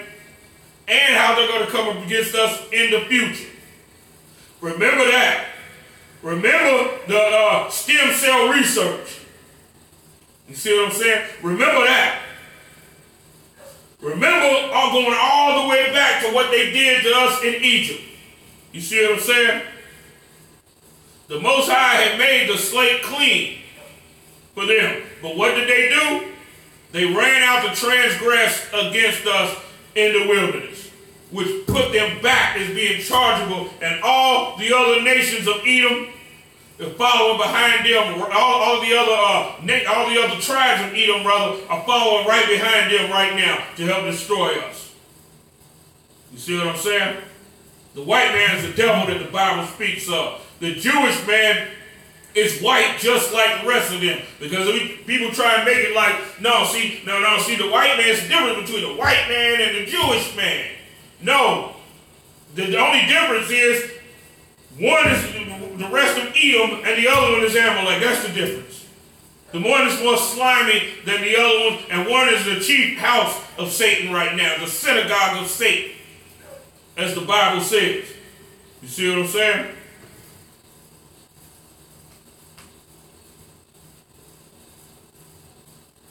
And Samuel said, as thy sword hath made women childless, so shall thy mother be childless among women. And Samuel hewed Agag in pieces before the Lord in Gilgal. And Samuel went to Ramah, and Saul went up to his house to Gilgal of Saul, to Gibeah of Saul. Now, think about how Saul must have felt behind that. He knew that it was real then. You know what I'm saying? But that same type of mind that Samuel had, Samuel wasn't weak. You see what I'm saying? Samuel understood. He knew the history of what went on and what happened. And he know, even though this damn man come like he's coming peaceably, war is in his heart. You see what I'm saying? War is always in his damn heart.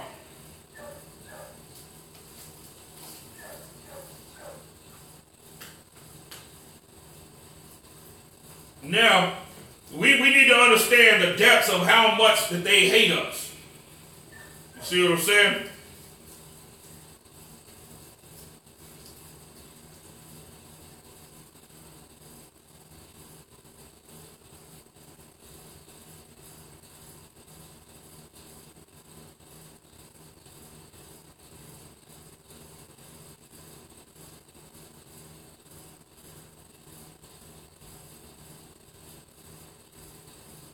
Now, this is further proof of also too, what also was Haman also, right? Because when you go into the history, you got King Philip, who united Macedonia. You see what I'm saying? You got King Philip, who united Macedonia. You got, of course, Alexander the Greek, his son, that took over Greece and united all the realm of the Grecians, right? Now, not only was Haman the son of Hammedatha, the Agagite of the Amalekites, right? What else was he? Let's look and see. This is part of the letter that King Xerxes had written concerning what ended up happening.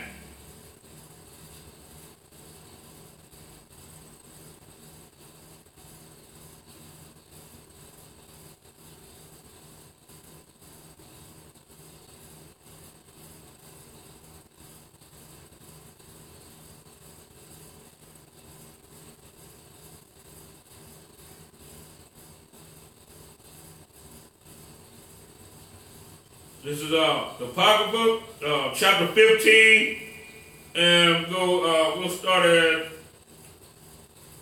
verse 6. Beguiling with falsehood and deceit of their lewd disposition, the innocency and goodness of princes. Now ye may see this, as we have declared, not so much by ancient histories as ye may, if ye search what has been wickedly done of late through the pestilent behavior of them that are unworthy placed in authority. And we must take care for the time to come, that our kingdom may be quiet and peaceable for all men, both by changing our purposes and always judging things that are evident with more equal proceedings. For Haman, a Macedonian. Now, Haman being a Macedonian, right? So that means now he's of the seed royal, right? Haman is of the seed royal of the Amalekites, right? So also with his high position in the Medo-Persian Empire, what empire was emerging to try and overthrow them? It was the Greeks, right? Now it says, for Haman, a Macedonian. He was a Macedonian. In order for him to be that type of high up level ambassador, he had to be of the seed royal also of the Macedonians, which is the same bloodline as King Philip and Alexander in them.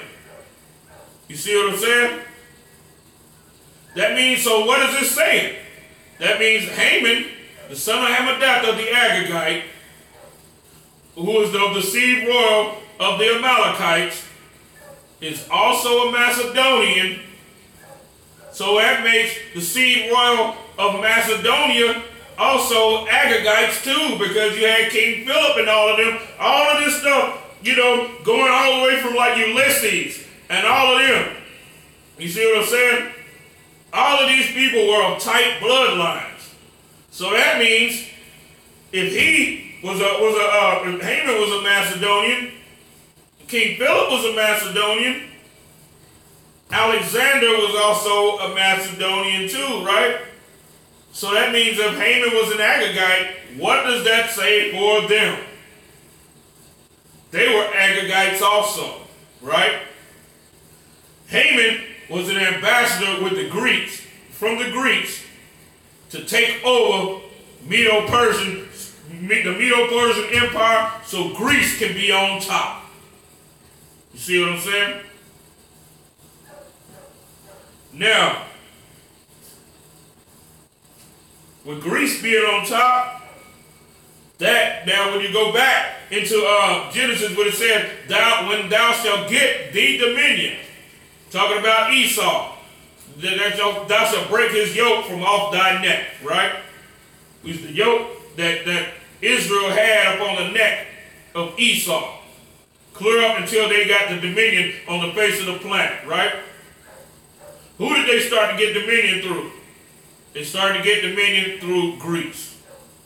That's what the whole deal with Haman was all about. And what did he do? He do just like the Jewish man do today, right?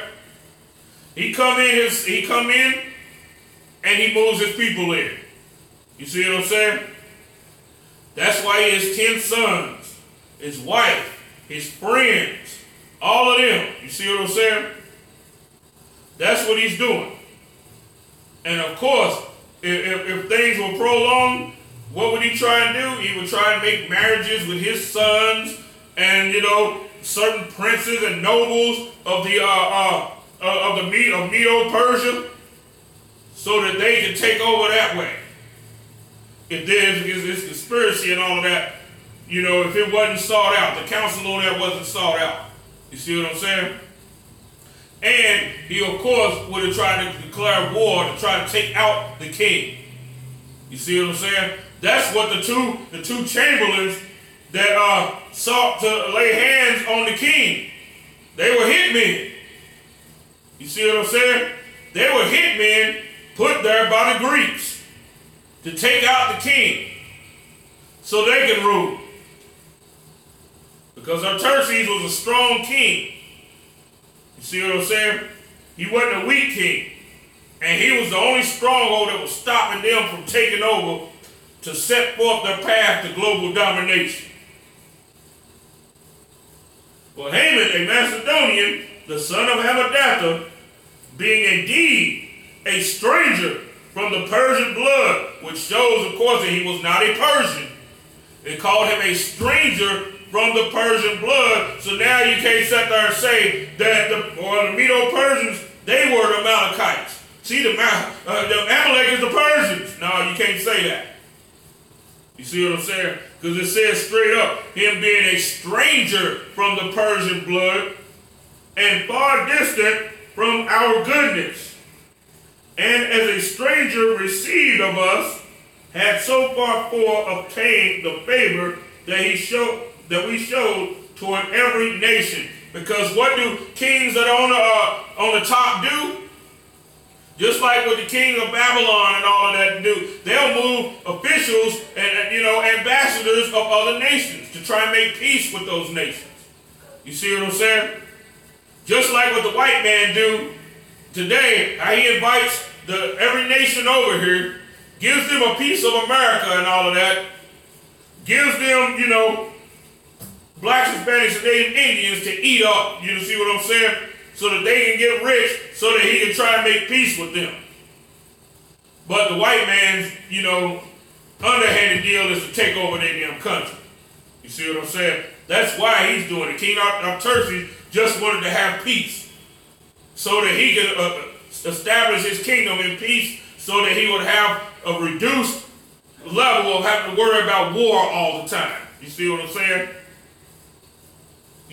This is what great kings, that have always done, made peace, you know what I'm saying, with other nations and all of that. And in some cases, they will move in certain officials and people of chief bloodlines, you see what I'm saying, they will move them in. And a lot of the times too, what this would also do is, they were sometimes borderline hostages. You see what I'm saying? Because they figure, since we got him, y'all shouldn't start no stuff with us. Since we got somebody that's of your old bloodline. Now the Macedonians were coming up in power at this time. You see what I'm saying? The Greeks were becoming powerful. You see, and the only thing that was getting in their way is Medo-Persia. Medo-Persia was really getting in their way, for real.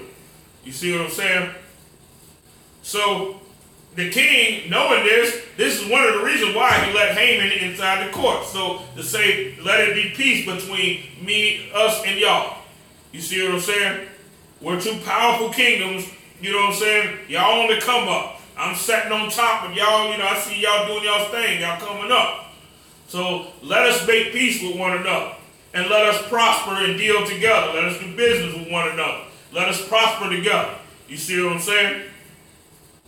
That's why he moved Haman in. And well, who would they take? They're not going to sit there and take somebody that's nothing, that's not of their bloodline. Because, I mean, hell, you can kill him and, it won't be no war. You see what I'm saying? They ain't going to care about you taking somebody of another nation or whatever that you got inside Macedonia. That's nothing. They will take of the seed royal of the Macedonians. That means Haman was of the seed of the rulers, the people that ruled Macedonia, which was the same bloodline of Ulysses and King Philip and Alexander and all of them, right? Now, let's go into another side effect of this that we still see today. Let's go into Maccabees, the first chapter. First Maccabees.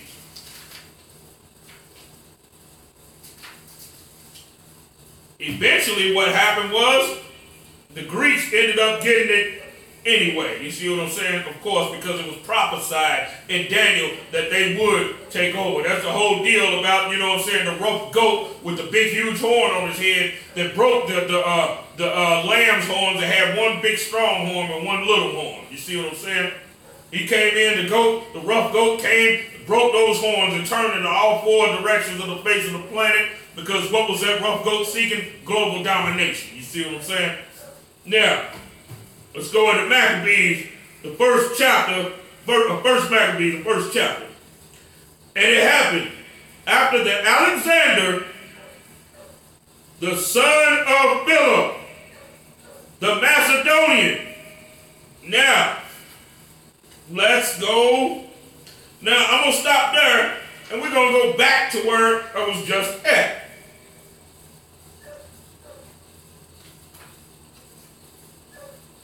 Just to prove the fact that Alexander and Haman was kin to one another. You see what I'm saying? Now, going back to Esther chapter 15 and verse 10. Now, I'm going to go back up a couple of verses. I want to drive this point home again about how the kings will take people of other nations. You see what I'm saying? And put them in the courts, sometimes sitting on the council and things like that. Just like when you see, global meetings where you see the Prince of Arabia. You know what I'm saying?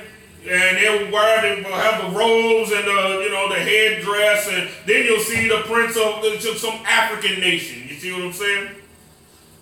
That's what started. This was like the League of Nations. You know what I'm saying? The League of Nations, but they all are headed by one nation. Just like King Xerxes, he had rulership over the earth, and he was a Persian, ruled with the Persians, but they had a dual kingdom because they were also with the Medes, like Darius and them. You know what I'm saying? The two ruled together in peace. And never the Medes and the Persians never went to war with one another. And that's the same type of league that King Xerxes was trying to make with everybody else. You see what I'm saying? So that he would have peace during the time of his reign. You see what I'm saying?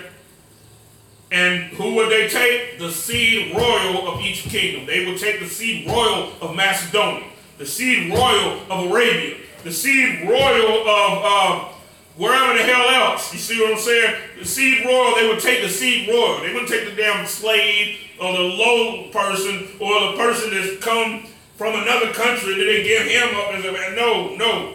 Because each man that's around close to the king is a representative, a chief representative of his nation, which means he has to be of that bloodline.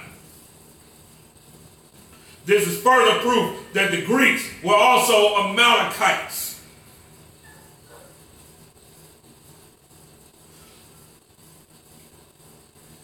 We're going to go a little bit more into King Xerxes' letter. Okay. I'm going to go to 16. I'm going to go 16 and 1. The great king Xerxes unto the princes and governors of 120 provinces. Means he was over 127 provinces, right? This was the known world at that time, because this side of the world wasn't known about. You see what I'm saying? From India unto Ethiopia, unto all our faithful subjects, greetings. Many, the more often they are honored with a great bounty of their gracious princes. Of their gracious princes, a great bounty of the gracious princes. What does this mean? The princes mean the deceived royal of that kingdom. You see what I'm saying? The more proud they are waxing, and endeavor to hurt not our subjects only, but not being able to bear abundance, do take in hand to practice also against those that do them good. And take not only thankfulness away from among men, but also lift it up with the glorious words of lewd persons that were never good. They think to escape the justice of God, that seeth all things and hateth evil. Oftentimes also fair speech of those that are put in trust to manage their friends' affairs, that cause many that are in authority to be partakers of innocent blood. You see what I'm saying? This is the spirit of Amalek. This is the spirit of the Jewish white man. He infects everybody to practice evil. You see what I'm saying?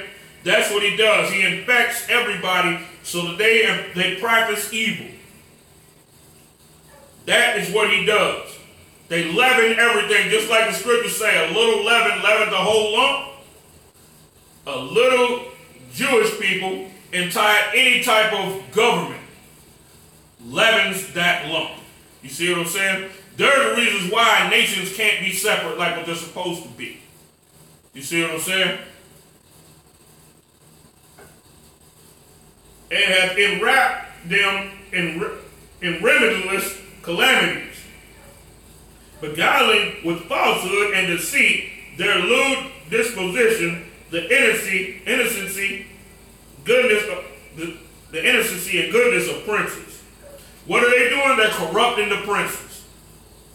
What are they doing? They're pushing propaganda and slander against the Lord's people, just like they're doing today through the media. They did the same thing back then. They didn't have a TV back then. You see what I'm saying? They didn't have television back then, so they would have to, do more of the groundwork of the deceit. Yeah, they would talk to certain princes, like, one of the princes of the Medes and Persians would be like, yeah, those people, Mordecai's people, yeah, those people, they're pretty malicious. They're a pretty evil group. They did this and they did that. Now that prince of the Medes is sitting there thinking, damn, really? They did all that? Yeah, they're this kind of way. You see what I'm saying? And they do that way. And the one thing that they also use too is the women. They always use the women, because when you go into the Apostle Paul doing the Acts, and it said, and they stirred up the chief women, right, to try to come up against the apostles.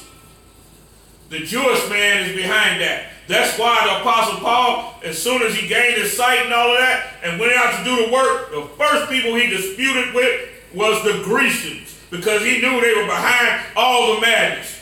And those Grecians today are the Jewish men. You see what I'm saying? Because what did they do? They became Greco-Roman society.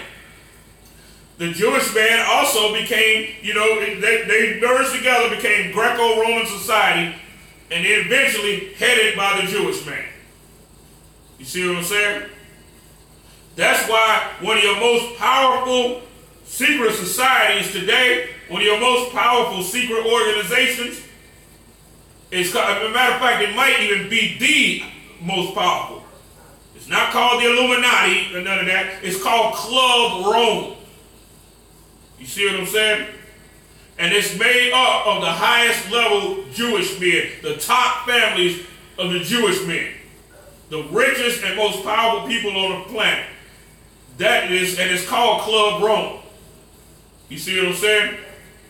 Now, if they were the Jewish people, then why the hell would it be called Club Rome? Why ain't it called Club Jerusalem? You see what I'm saying? Club Hebrew. No, they call it Club Rome. Because they're running everything just like what they tried to do in Rome. But they were sought in Rome and throughout Europe, and they were expelled from countries because everybody seen their conspiracies and all that. And what they would actually do is they would go from country to country. You see what I'm saying? They would go from country, if they would go to Spain. They would set up on the council of Spain, right? And they would finance, they would start wars, and they would rent out their own soldiers. And this is one of the ways that they started to gain money, by renting out soldiers. You see what I'm saying? And that money that they got from renting out soldiers and all that, they would use that money to finance one person they figured that they can put in the political board, because he would go in there with the money that they financed him with and lend money to people who were, because you had certain politicians and stuff like that, they had little money problems. He would lend money to them. And with him lending that money to him, he would be buying himself a seat. You see what I'm saying? And once he gets him a seat, he would get another Amalekite to do the same thing. And another one after that. Another one after that. Next thing you know, the cabinet is full of them. But certain people have caught the conspiracies and expelled them from their countries. And even killed some of them and locked some of them up in the prison. But their main focus and sight is always set on destroying us. You see what I'm saying? What is he doing here? Heaping confusion. Turning all of these people against each other and turning them all against us.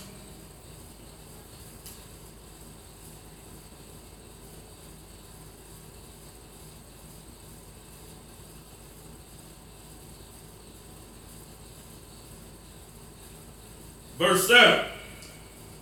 Now ye may see this, as we have declared, not so much by ancient histories as ye may, if ye search what hath been wickedly done of late through the pestilence behavior of them that are unworthily placed in authority. And we must take care for the time to come, that our kingdom may be quiet and peaceable for all men. He had to handle this issue. He had to handle this situation. You see what I'm saying? Both by changing our purposes and always judging things that are evident with more equal proceedings. For Haman, a Macedonian, the son of Hammedatha, being indeed a stranger from the Persian blood, is called him a Macedonian. And now, as we go back to Maccabees, chapter 1, verse 1, and it happened after that Alexander, the son of Philip, the Macedonian, who came out of the land of Kittim, had smitten Darius, the king of the Persians and Medes, that he reigned in his stead the first over Greece.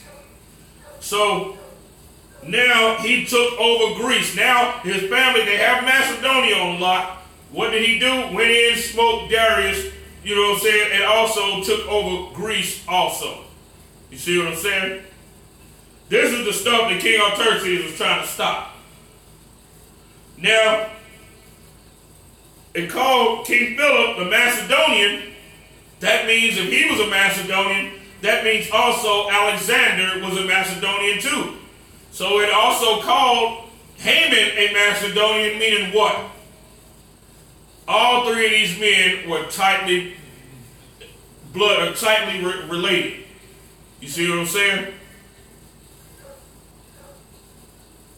Who came out of the land of Kittim, and smitten Darius, the king of the Persians and Medes, that he reigned in his stead the first over Greece, and made many wars, and won many strongholds, and slew the kings of the earth, right? And went through the ends of the earth, and took spoils of many nations. Why is this going like this? Now notice he's on a campaign that's unstoppable, right? Now why is he allowed to, what's giving him, what's fueling him and giving him this type of power to do all of this, right? There was a war that happened between us and the Amalekites and all of our enemies when we slew many Amalekites that were all throughout the 127 provinces that Haman had also hired, you know what I'm saying, in these kingdoms to destroy us. You see what I'm saying? But as we went back into Lamech, when it said, if Cain shall be avenged sevenfold, truly Lamech 70 and sevenfold. Now when we come to this, I'm going to read that part again. And it happened after that, Alexander, the son of Philip, the Macedonian, who came out of the land of Chittim, had smitten Darius, the king of the Persians and Medes, that he reigned in his stead the first over Greece, and made many wars, and won many strongholds, and slew the kings of the earth, and went through to the ends of the earth, and took spoils of many nations. You see what I'm saying? Because all of these nations, once we came up, right? Once we went to war against them, and King Artaxerxes had decreed this thing of us going to war with them, right? Gave us his blessing in war, right? The other nations didn't want to go against King Artaxerxes, so they started fighting on our side. You see what I'm saying? But as the scriptures say, right? Any man that is slayed Cain, vengeance shall be taken hold on the sevenfold. But if Cain shall be, vengeance shall be taken on Cain sevenfold, surely Lamech 70 and sevenfold. Now here you have it. And made many wars, and won many strongholds, and slew the kings of the earth, and went through the ends of the earth, and took spoils of many nations, insomuch that the earth was quiet before him. Whereupon he was exalted, and his heart was lifted up. And he gathered a mighty strong host, and ruled over many countries, and nations, and kings, who became tributaries unto him.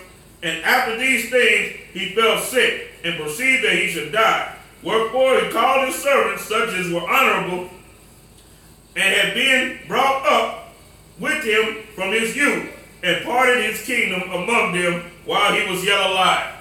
They were kin to him, they were family. Who did he pass his kingdom to? He passed his kingdom to family. You see what I'm saying?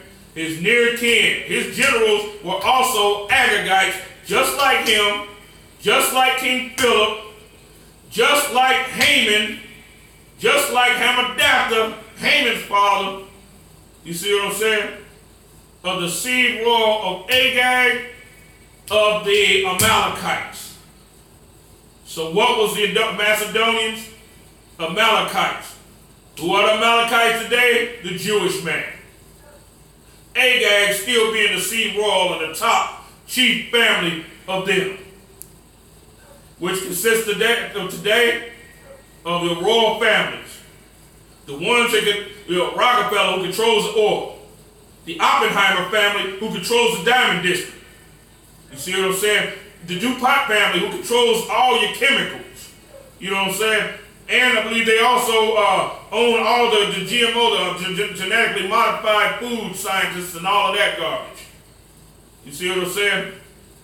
You know, the people that own the Carnegie, that own the steel. You see what I'm saying? All of the seed royal of Agag have monopolized some industry on the face of the planet to this day. You see what I'm saying? And the lower Amalekites up under them, the lower stocks, they give them the lower level things. You see what I'm saying? And the lowest, some of the lowest are in law. You see what I'm saying? You have the Jewish lawyers. They're like of the lowest, one of the lowest stocks of the Amalekites. You see what I'm saying? Now, he slew the earth to the point to where the earth was quiet before him. That means there was an evil that was so intense that the earth was silent. You see what I'm saying? The Lord declared war with Amalek from generation to generation. But let me read on, because it's another point that I'm going to bring out that's backing up one of the stuff that I'm just saying.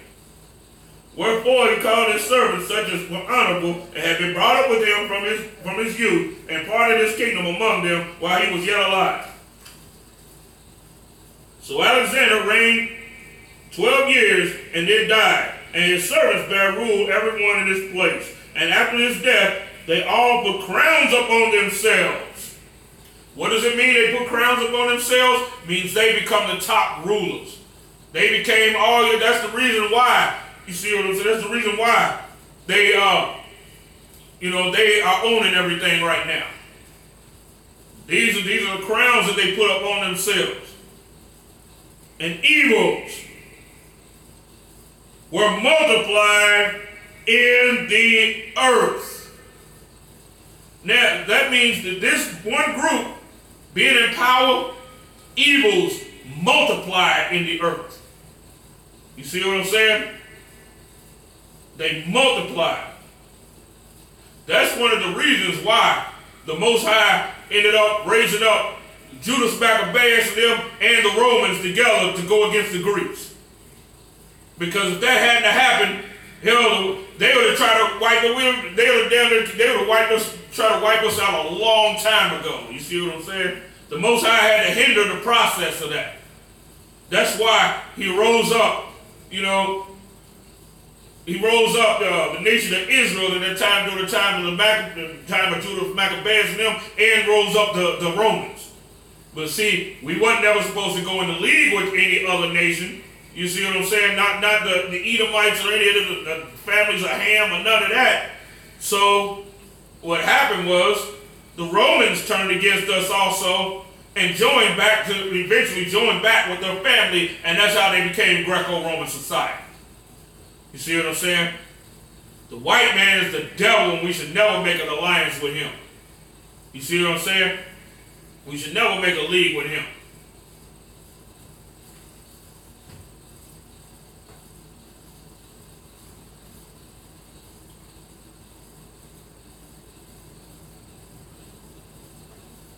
Now, as I was saying before,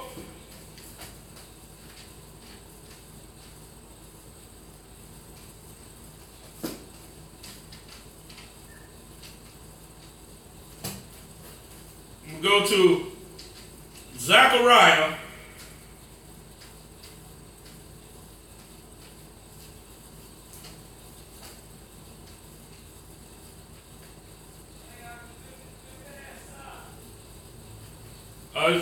is it 6:45?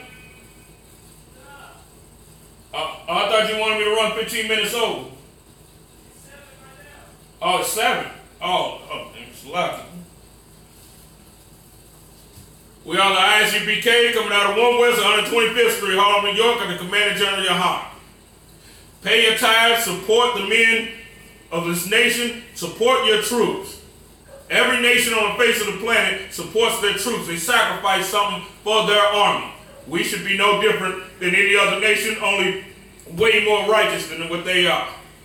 And with that being said, Shalom.